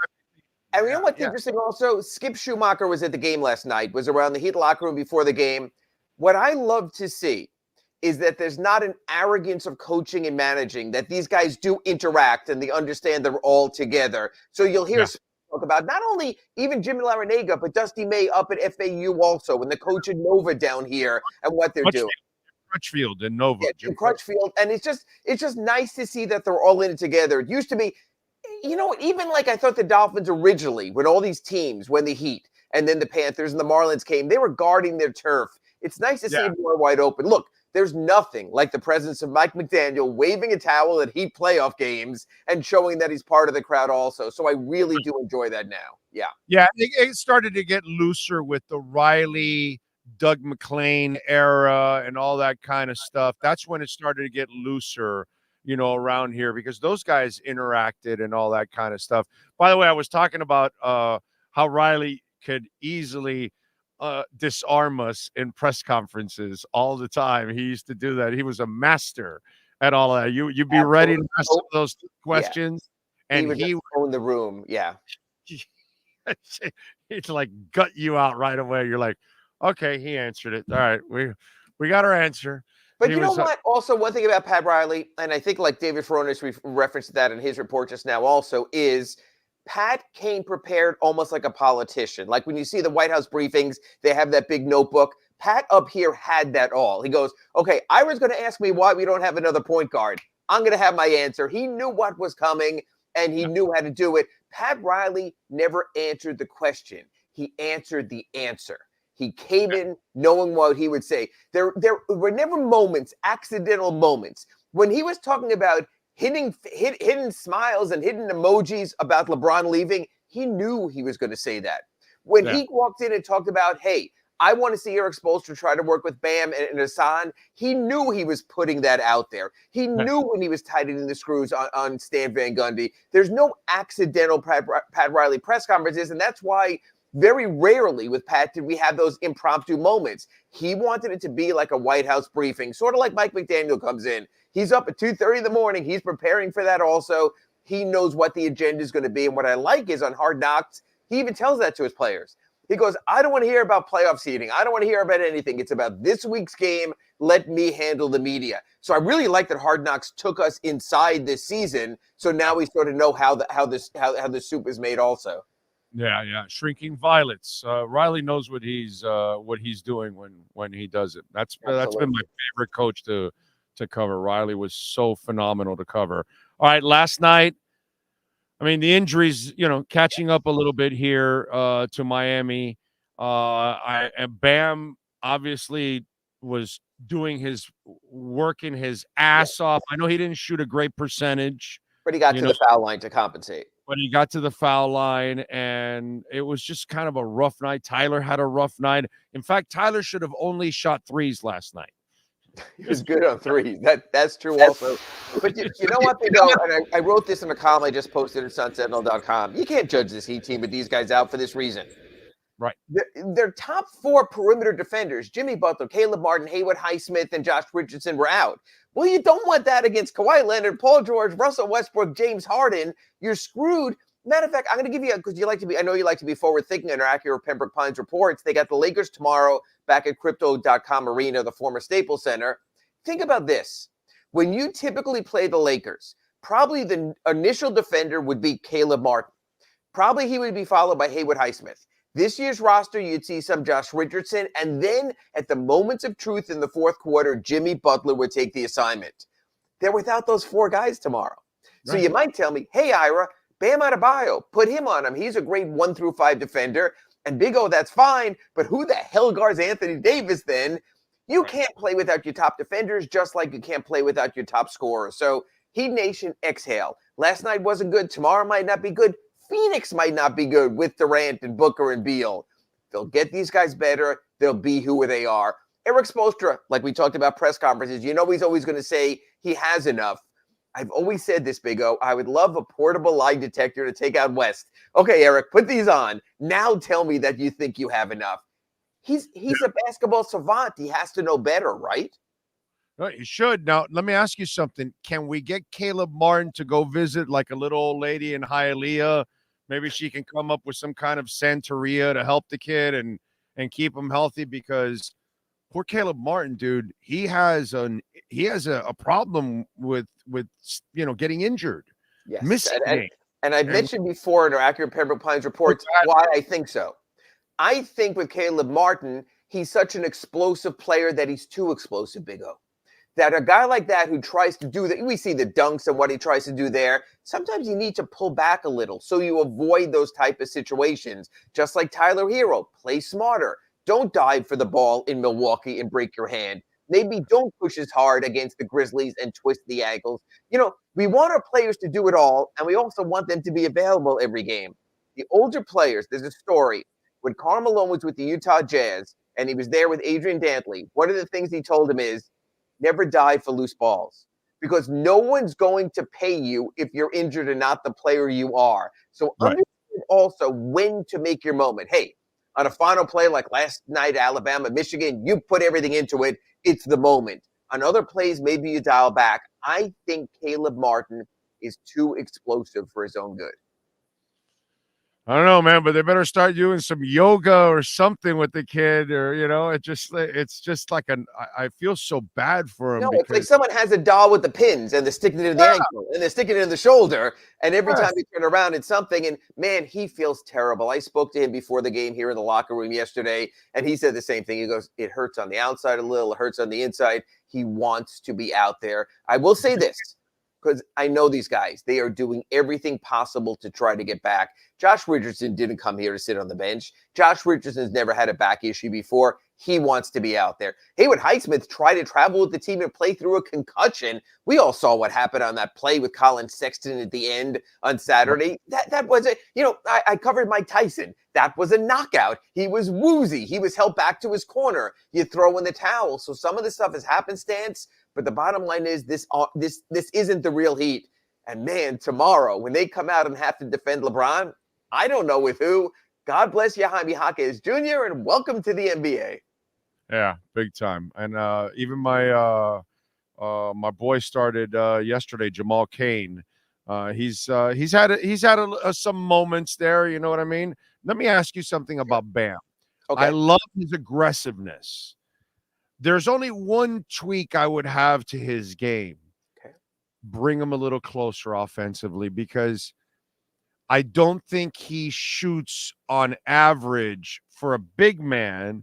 He should be scoring at a higher percentage. And I think if he came a little closer offensively, he might raise his field goal percentage, because he shoots a lot of mid-range, but he doesn't shoot at a high percentage overall. So he has his nights where he scores, but he has to shoot a lot of baskets in order to get there, because it's not nearly as efficient. Would he be more efficient, do you think, inside, or how would that affect his game if he's playing closer to the basket? I spoke to him about that. What we forget about is Bam is 6'9", which these days is an NBA forward, not an NBA center. And he told me he was tired of Rudy Gobert and all the 7-foot guys blocking his shot, and that's why he stepped back. And we saw, you and I go back to the Pacer series and principle of verticality with Roy Hibbert, and even how LeBron had to change his shot and had to shoot the floaters more in those playoff series against Indiana. This is a conscientious decision by Bam. He doesn't want his shots blocked. So you can talk about high percentage. Dunks are as high percentage as you can get, but not when they're blocked. And Bam is 6'9" and is giving up sometimes up to 5-6 inches against other centers. So he's made this conscious decision. If he's going to endure in this league, he has to find a way to go over the top instead of through the top, because that hasn't worked. So this is sort of his approach. Now, I'd get him out in transition. I'd get him off screens down low and try to get a little bit more. There are ways to do it. But I would say this. He has worked relentlessly at his game. And if anyone goes down to the Heat Arena Kaseya Center, get there early, watch Bam's pregame routine. These floaters are not accidental. He works on hundreds and hundreds of them. Okay, so I have a counter for you. Okay. He's not our first undersized 6'9" center. Okay. I have another undersized 6'9" center. I know where you're going. That actually played against bigger centers, correct, stronger centers, more physical centers, and he figured out a way of shooting over those dudes all the time. And by the way, the undersized center figured out a way how to block their shots too, on top of all of that. So, and the guy that we have now is actually more athletic than the other 6'9" center. Well, who are you referring to? Because I'm thinking of someone else, maybe. I'm thinking Alonzo Mourning is what I'm thinking. See, that's fascinating how you and I think of different eras. I'm thinking of Ronnie Cycli. Because I thought Ronnie Cycli was the ultimate Ronnie Cycli was the ultimate footwork center. He had up and under Hakeem-like moves. So I could see maybe Bam needs some of that instead of going over, go around them. Ronnie's footwork really picked up. Zoe had that midi from the sort of where Bam did also, but he played with more of a physicality. Again, it's almost like Zoe had a little baby hook sometimes. He'd whip it out, right? No, he was, But again, he was so different that, remember, I think the first 4 years of Alonzo Mourning's career, especially in Charlotte, he never passed the ball. He never gave up the rock. He got it. He shot it. I remember Dr. Jack going here. He's not here to pass the ball. He's here to get it. They're different players. Bam is trying to do more. He is setting up at the elbow because he's also trying to facilitate the pick and roll. He's also trying to facilitate the wing players. So he's a different player. So the thing is, if you take that away from him, Big O, and you say, don't worry about facilitating as much, be a son of a bitch inside on the paint, that's fine. But the Heat really don't have, God bless Kyle Lowry, but that kind of full-time playmaker. They don't have a 9-assist guy. So Bam has to be that guy to a degree also. So I think that's the composition of the roster as well. I would like to see Bam go more the Ronnie Cycli way, be more of a footwork guy. You know, you see those guys. They come back. They work with Hakeem. They go down to Houston. Out of all three guys, he's the most athletic guy out of all three. He's I would agree with that. Yes, and he's more athletic than Ronnie Cycli, and he's more fluid than those guys. Also, because Alonzo. By the way, that's one of the things I love about Alonzo Mourning. Besides his toughness and his nastiness and his fearlessness and all that, he was a tireless. He was a very mechanical player. He had to work hard to become a really absolutely. dude.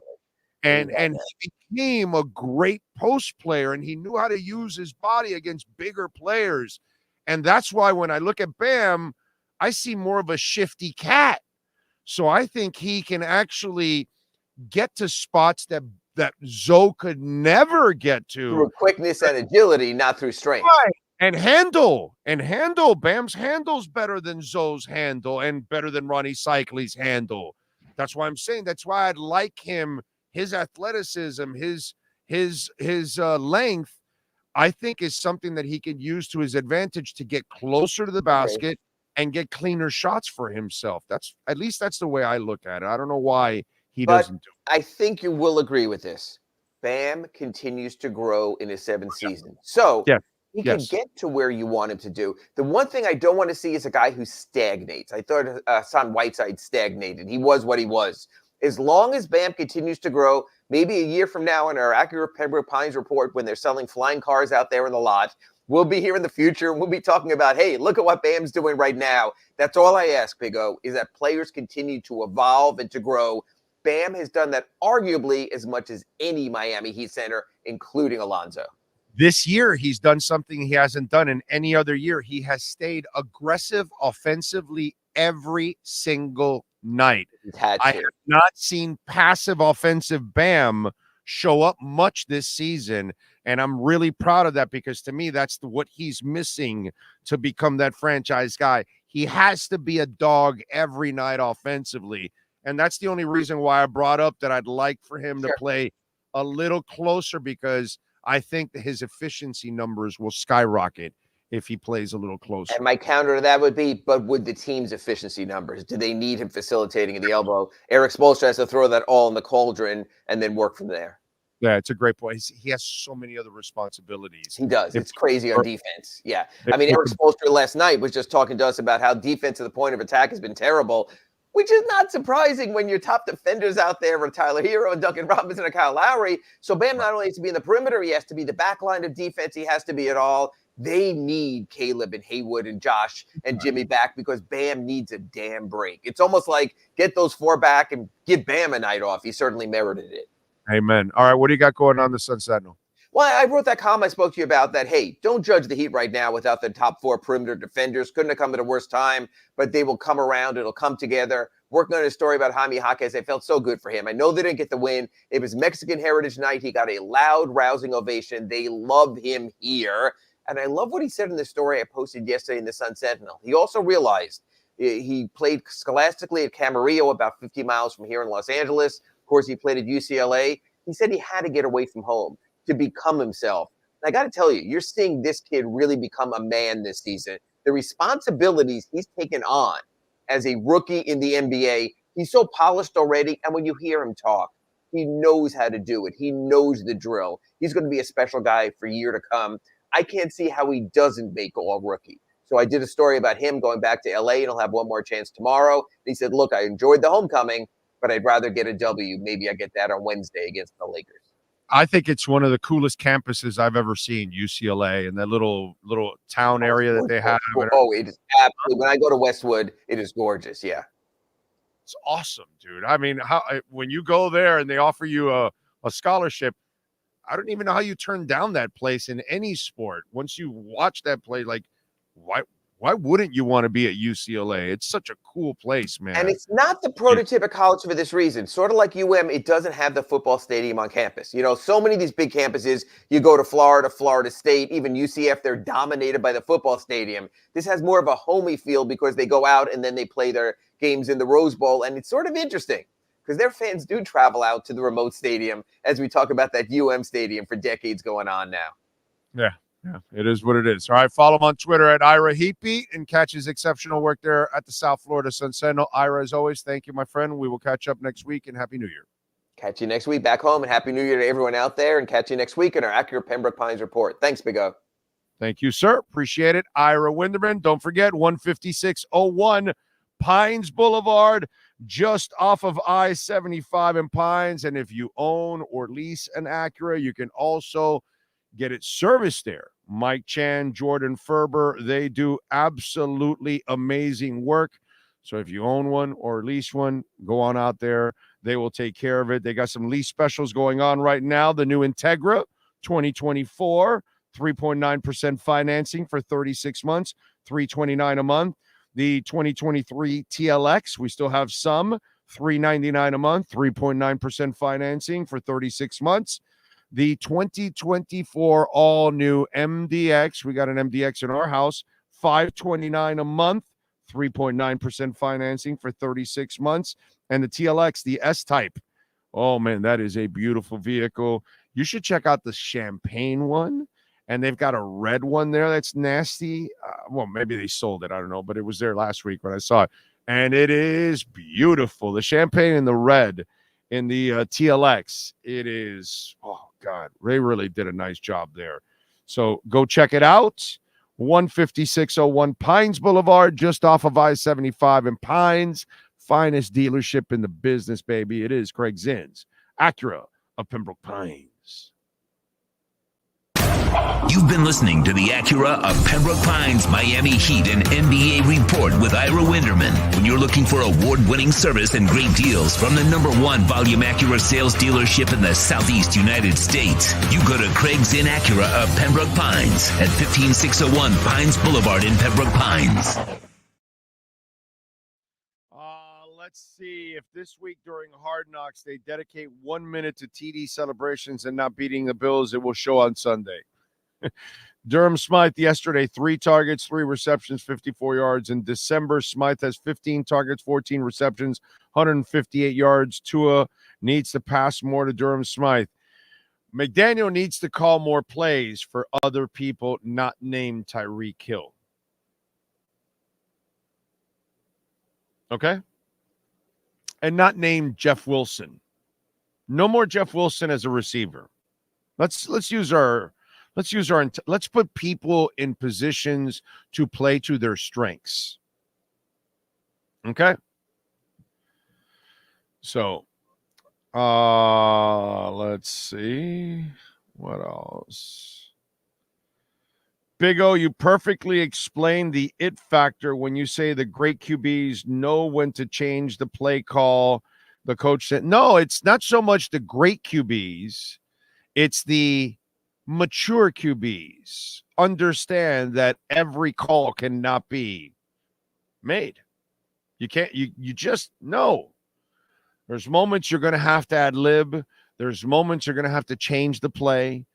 And you've got to have that freedom. And sometimes you got to have the balls to just say, no, this is not a good play. I'm looking at this defense, not a good play. Hey, guys, we're going to do this instead and change it right there. And I don't care if he's standing on the sidelines pissed off. You know what I mean? Tua has to do that. That's part of his growth. He has to do that. There has to be moments where he says, F that, dude. I'm not doing that. And he has to change it. And by the way, maybe also not change it. Maybe the play was called for Tyreek. Look for somebody else. If there's somebody else that's obviously open, then take it. Don't force it into Tyreek with covered by 2 or 3 people. Or Waddle covered by 2 or 3. I've seen him do it to both. He doesn't throw it to Craycraft covered by 2 or 3 people. Or Claypool or Cedric or Smythe, because they're not covered by 3 people. They're not covered by 2. And you're not telling me that all of them are covered every time one-on-one. So I'm a huge Tua guy. I know, I'm convinced Tua's a stud. Tua's not the problem here, but Tua has some issues that he has to fix. And some of it is that he has to start thinking for himself. He can't listen to the guy on the sidelines because obviously the guy on the sidelines doesn't have all the answers. I think that's been proven now for 2 years. He doesn't have all the answers. He's a smart guy, but he's not just because he's a smart guy doesn't have all the answers. So sometimes you have to think on your own. There are moments where your boss tells you to do something and you have to change it up. And you have to say, no, sorry, boss, I didn't do that. I had to do this because I saw this happen. And if your boss is a good boss, he's going to say, great move. Now, if you effed up, now you got to take the heat and all that. And you got to say, I changed it. My fault. I screwed up. If you're accountable, then that's good. But there are moments that you just can't go with what they just say out there. And Tua has to do a better job of that. Okay? I'm a Tua guy, but I'll tell you, he's not a finished product. 80s hair metal was awesome, bro. Yes, it was. Yes, it was. Tua isn't the type of guy to just say, F the coach, I'm changing the play to something better. Well, he better start learning to do it every once in a while. Because every play is not going to be good, Shelby. You just can't do it that way. Most quarterbacks, most elite quarterbacks will probably change some plays and disagree with something that's going on in the game. You have to, man. You have to do it. Let's see. Imagine if we would have picked up Justin Herbert with this team. Yeah, they probably would have won a lot less. I don't know, but I get a call from 305 this morning, but I thought it was spam. No talk about Tua needing a step up from Big O. Really? Well, I guess you're not listening. Once you miss on the QB, it's a long road ahead. Well, they didn't miss on the QB. You can't miss on a QB that's got numbers like this. It's just the QB's got a couple things he's got to tweak. But I get it. You were probably never on the QB, so you're dying to be right. If McDaniel makes the same mistakes from year 1 and 2 and year 3, is he the right guy? 353 votes. 67% say no. 33% say yes. So most of you are now understanding what I'm talking about. Not saying to fire him at all. I'm just saying this cannot continue. The tune will change from all of you next year. Guaranteed. Okay? Let's see. Steve M. Oh, you had a guy on that said the Dolphins always bounce back this season. He does know that all the bounce back games. Yes, I talked about that earlier. I talked about that earlier. And yes, all the bounce back games have come against bad teams. I don't have a lot of hope for this week. I gotta be honest. I just don't. I have more hope for the Kansas City game. This one, I don't have a lot of hope. So, Big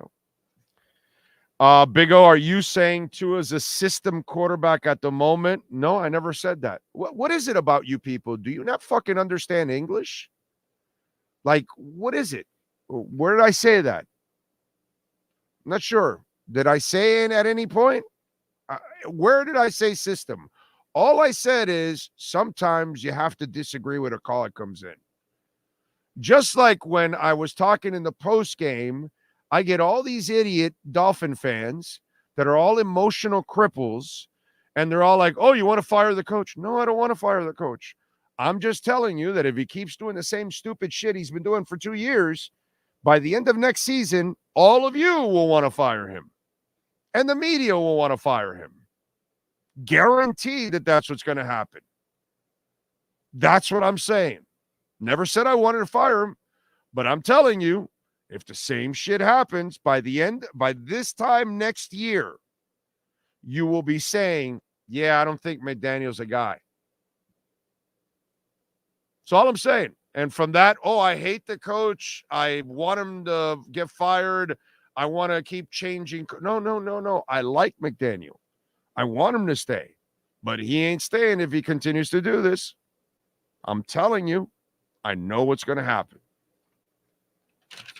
I've seen this before. What do we got going on crypto? Let me give a couple of nuggets out there on the crypto side. We are at 45,000. Again, how come I don't see any apologies on the chat board here? Where are all the Bitcoin haters now? Where are you little bitches now? What happened when Bitcoin was at 16 that it was going down to 12 and 10 and 8,000? Where are you people?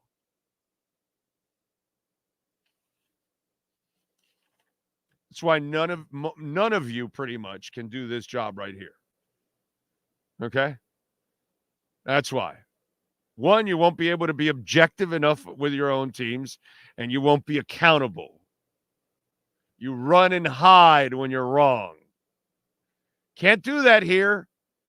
You got to show up the next day when you're wrong. Well, a lot of people ran their mouths about Bitcoin. I don't see them doing anything right now. By the way, Star Atlas approaching 4% up. H-bar, I've been telling you about H-bar for a while, right? I told you when it was all the way down under 5 cents. It hit 10 cents today. It's at 9.6 right now. It'll go back over 10 cents. It's up 10%. H-bar is going to be awesome. Avalanche over $41. Immutable X, almost 4%, up to $2.31. Solana getting to $108, climbing back up again. Bitcoin at 45,000. Now I want to give you a couple of coins that I like, but I just don't have the money to be in them. So I wanted to mention some of this stuff is in gaming, and some of you have way more money than I ever will. So I might as well give you some stuff that I think is going to be pretty good. Vulcan Forge, and it's actually down almost 3% today. It's at $8.28, and I absolutely love Vulcan Forge. It's on the Ethereum network. And remember, coinmarketcap.com. You can put any of these coins in and you scroll down and it'll tell you all the places where it's sold. So that way, if you want to find out what exchange has it or DeFi platform, you can do that. Vulcan Forged. Forged. Forged. Okay. Another blockchain that I think is on the rise is Tectum, which is down 5% because it's been on a climb. So it's actually pretty good to get in at this point. Alephium, okay? It is a white logo with a little black and red, and it's like an A. Alephim. It's up 17% today, up to $1.08, but I do love it, okay? Demo, which is like a driving app that's going to compete with Google, and you can collect Demo coins. You can actually put the Demo machine with your car, and it's creating its own maps, and it pays you to do it. And they give you Demo coins and everything. This thing is going to ride. And Hive Mapper is another one that is like that, competing with Google Maps. Hive Mapper and Demo. Hive Mapper is only 14 cents right now. It's up 17%. But I love Hive Mapper and I love Demo, and then Demo's at 36 cents. You can mark all this down on this date and look at where it's at now. And a couple months, I'm gonna go back to it. I'm gonna tell you, and I'm gonna say, hey, did you guys make money on this? I didn't, but did you? Another one I like is Pendle. Another blockchain that it's up 3% to $1.24. Pendle's another one that I like. Game Swift. You want to make some money? Game Swift. Up 5%. It's up to 61 cents. Love freaking Game Swift. You can make some money. Here's an interesting one. I don't feel as strong about Rollbit as I do Game Swift or Pendle, to be quite honest. I'll tell you, as much as I love those, I love Hive Mapper. I love Demo. Alephium is also, Alephium. I think you can make a lot of money with that one too. And I like Vulcan Forge, right? Now, this one I like it a little less than those, but I love the concept of it. Roll Bitcoin is a DeFi platform where you can make investments on futures, and you can short the market or long it or all that kind of stuff. But at the same time, it also has got sports gambling. And it's got a burn mechanism to it. Let me see if I can. So it's actually really cool, the burn mechanism that Rollbit has. I think you can actually get Rollbit on in crypto.com. Let's see. Is it? Let me see. Hold on a second. No, it's not crypto.com. I think it's Exodus. Maybe. You know what? Let me do this. Let me do it this way instead to help you guys out on this one. Here it is. I can find it here better. I'm going to go to just CoinMarketCap so I can give you a little information, but I want to give you the exact information and not mislead you. Roll Bitcoin. Right now, the circulating supply is 3,296,000,000, right? But the interesting part is it started with 5 billion. So it's already been burning a large portion of its supply, and it will continue. So they use a percentage of the profits from the gambling part of it, the sports gambling part of it. And there isn't really a platform yet on the blockchain and in crypto that has taken off with sports gambling yet. Rollbit could be the first one. Okay. So a percentage of the crypto part of it and the sports gambling part of it actually have a burn mechanism to it. They get profits from both and put it to burn their coins to then, increase the value. Unlike, like what we do here in our country, we go like our last president printed $8 trillion. So what do you think happens when you print $8 trillion and you put more money out in the street? Do you think the value of your money goes up, or do you think the value of your money goes down? Huh? What do you think? Are you smart enough to figure that part out? Do you think the value goes down and you buy less, and maybe that's also why you have inflation? Printing $8 trillion, do you think that's smart? No. So what they do at Rollbit or Polygon or Ethereum, some of these companies have a burning mechanism. So what they want to do is they want to eliminate supply to increase the value of the coin. Wow, what a concept. No, let's print more and more money because that's going to increase the value of our money. No, it's not. Anyway, so those are some that I like that unfortunately I don't have the money to get in them. I just don't. But many of you have way more money than I do. So I might as well, throw it out there. I always throw out the ones that I invest in, which, by the way, Neutron is a new one that I got in. And there was a little bit of a dip. So if you want to take advantage of it, there's a little bit of a dip on Neutron right now. Let me see if the Neutron dip. Yep, it's at 4.3%. It's down to 115. So I think it was at 137. That was its peak, which was just a week and a half ago. 137. So it's down to 115. You know it's going to easily pass 137. It's going to fly. So Neutron is one that I'm very big in. I have my money invested in that one. I have enough to that. I don't have enough to get in all the coins that I do like, but I have to mention to you some of the other ones. I like Beam too, by the way. Beam right now is up 3%. It's just under 2 pennies, 1.8. And that's a blockchain of gaming. And Beam is another one. I have a little money in Beam. So there you go.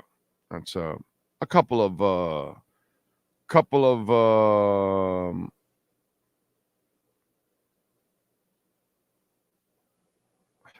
somebody's just asking me now if I should get more Neutron. I said, yeah, dude, if you get Neutron, get it. You know? All right. Let's see. What else do we have? Joe Flacco is 60 years old and still getting it done. That team is really good, bro. I mean, he could throw 3 interceptions and you still can win. So he's making some throws, but that team can play defense and they run the shit. Well, they've been the best running team for the last 4 years. I want to say Cleveland's been the number 1 overall running team combined in 4 years. Maybe they haven't been number 1 every year, but they're number 2 on a half year or something. It's something stupid. Cleveland can run the football, and they've got a really good offensive line, and they've got a defense. They've got all those elements that the quarterback just has to not really screw it up. Cleveland's that team you don't want to face in the playoffs. They don't have a great quarterback, right? But Joe Flacco can get it done. He's proven that before. And if he stays away from the turnovers, and he's playing loose, he has nothing to lose, bro. That guy was home hanging out with his family. He doesn't care. He is playing as loose as it gets. Cleveland's a dangerous team in that sense because they are loose, man. Nobody expected him to be here, and they can everything. They're playing with such house money at this point. They've got all the house money that exists in the NFL. The Browns own that shit.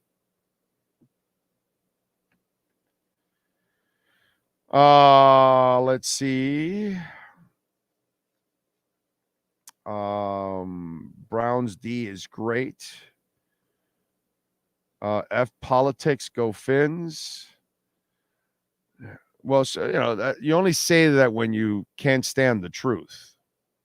I mean, it's usually what happens when people are butthurt from something that they hear. Let's see what else. I'm kind of surprised. What is it? How are we ever inflation under Trump? Hey, Carlos, just because you're not very smart, the damage comes after the president leaves.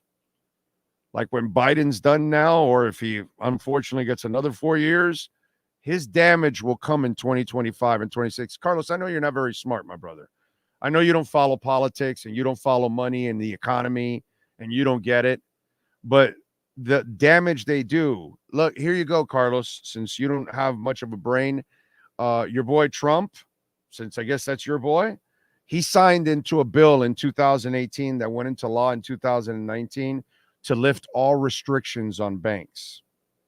So that way, when you deposit your $100 into the checking account or $1,000, the bank gets it and loans out the entire cash. They don't have to have your money. That's why your money is not in the bank. If everybody went to go get their money in the bank at Bank of America, they would not have your money. I don't know if you guys know that. I know Carlos doesn't know that because I can already tell by his questions and his comments that he's not very smart. But that's all right because that's most of you that don't understand any of this. Okay? The damage the president does is after they leave, is everything that they did is what happens after, not at the moment. Okay? That's the part you're missing. They tell you, hey, look what we're doing, and yeah, whatever. But it's after the laws that they change and everything, it affects it after. That stupid $2 trillion bill that Biden did, you'll see. You're going to see the damage it's going to do over the next few years. You know, it doesn't happen right away. Nothing happens right away. Problem is, Carlos, you don't understand this stuff. Okay? Somebody that actually thinks that it happens right away, you really are lost. It takes a couple of years to kick in, and then everything that you did then ends up affecting you. But, you know, I get this all the time, man. You know what I tell all of you out there? You'll learn not to like Trump or Biden or Democrats or Republicans or far right or far left. Learn about Bitcoin. Learn about the money. Please do that. And you'll find you'll realize everything that each guy does every 4 years.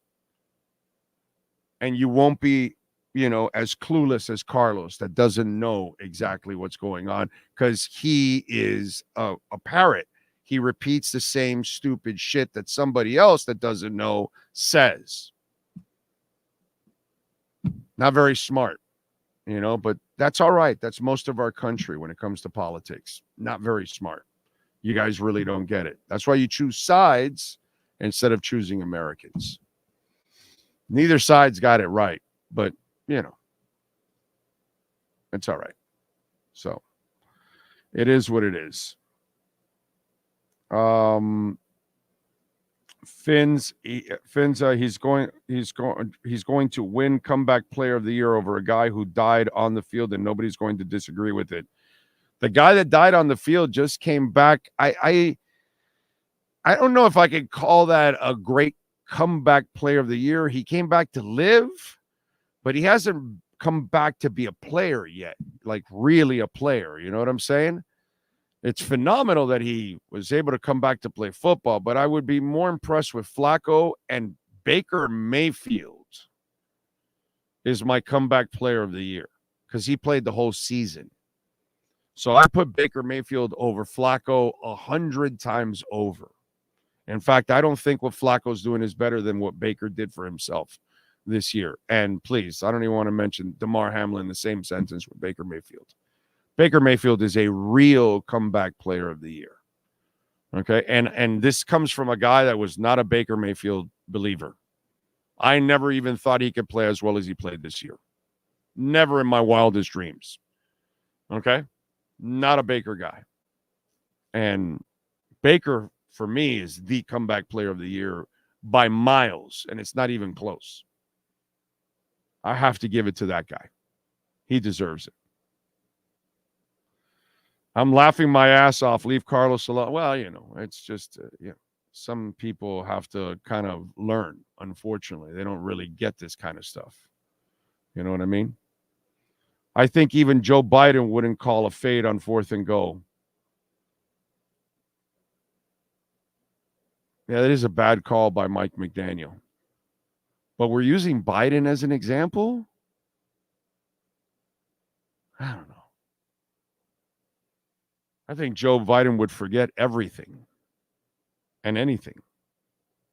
Let's vote for Yosemite. Yosemite Sam would be way better than the bums they give us. Okay? Yosemite Sam would, like, straighten everything out. Baker Mayfield and Gardner Minshew. You know, Ray, that's a nice job by you, dude. I forgot about Gardner Minshew. That's a nice job by you, dude. Gardner did a really good job for the Colts this year. He's not special, but he is perfect as a backup, like an elite backup. Like, he'll keep things afloat. He's not going to wow you. He's not going to carry you, but he just doesn't get you in trouble. Most of the time, you know, nobody's perfect. But Gardner Minshew, man, I think he's one of the great backups. I really do. I don't think he's a great starter. Like if he's your starter, you're probably not winning anything. But if your guy gets injured and Minshew's your backup, you're going to be competitive at least, dude. Every single week. That's a great freaking call, Ray. I'm still giving it to Mayfield, but dude, we got to give Gardner Minshew some love this year, man. Their season was dead, and he basically saved it. And I got to say, I don't even think with Richardson they're in a position for a playoff spot. Because I think that kid was too erratic and he wasn't ready for the moment. He's super gifted, but he is unpolished as it gets. Too raw to put into that position. True Fin fan, at least I have fun. Fun, you bro. I'm pissed. At least I have you, bro. I'm pissed. Well, I appreciate I have all of you out there, man.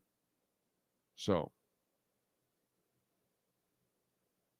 Biden would smell guys' hair. What are your thoughts on Tua and his extension this offseason? Is he worth $200 million? I don't think. He's definitely worth it. You're going to pay him, but it won't kick in for 2 more years. So don't worry about it. It's not a big deal, dude. Because the first year will be a low salary, and then they'll push it to the next year. So you're going to have 2 more years of flexibility, somewhat flexibility. And then after that, it becomes harder to manage, a lot harder to manage the cap for Chris Greer and company. Okay? But you'll have 2 more years. That's why I'm telling you that it's really important that McDaniel figures it out in the next year or 2. Because it gets harder for the Dolphins because you're going to have to pay not just Tua, a whole bunch of people. You got to pay Javon Holland, and you got to pay Robert Hunt, and you're going to have to pay Waddle. You're going to have to pay so many people that you're not going to have the same kind of flexibility you've had in the past. So I'm telling you that your head coach has to grow up, I mean, really, really fast, ladies and gentlemen. Really, really fast. You don't have a lot of time. And he cannot keep making the same mistakes that he's making. Again, for the 100th time, I'm not saying to fire him. I'm just saying he cannot continue at this pace because by the end of this next year at this time, you all will be calling for his head. Okay? All right. We await Bitcoin hitting 46,000 as it's right around 45. The poll question, almost 400 votes. If Mike McDaniel makes the same mistakes from year 1 and 2 and year 3, is he the right guy? 68% say no. 32% say yes. Which again, when they ask you that question, how can you say yes? That doesn't make sense. It really doesn't. That's the definition of insanity right there. That means you're expecting something different and yet the same results every year. That's insanity on your part there. So it is what it is. All right. We thank Cameron Wolf, Manny Navarro, David Furones, Ira Winderman, Loaded Show. We thank Sean Stanley, the man that masters it all on the platform. We thank all of you that tuned in. Those of you that sent in a super chat, thank you, thank you, thank you. Did we get all the super chats? We did, right? I think I got them all, right? Okay. Cash App or Venmo, thank you out there. Cash Big O Show. Bitcoin donations, anytime you're listening to the show, we always love that. Appreciate it. We will see you all tomorrow. And we'll be at Top Gun Indoor Range, 12015 Southwest, 114th place. Come on out and join us. And by tomorrow, hopefully, we'll have more information also in our shooting contest that we're going to have at the end of this month and have some fun. All right. See y'all tomorrow. Same time, same place, same bat channel.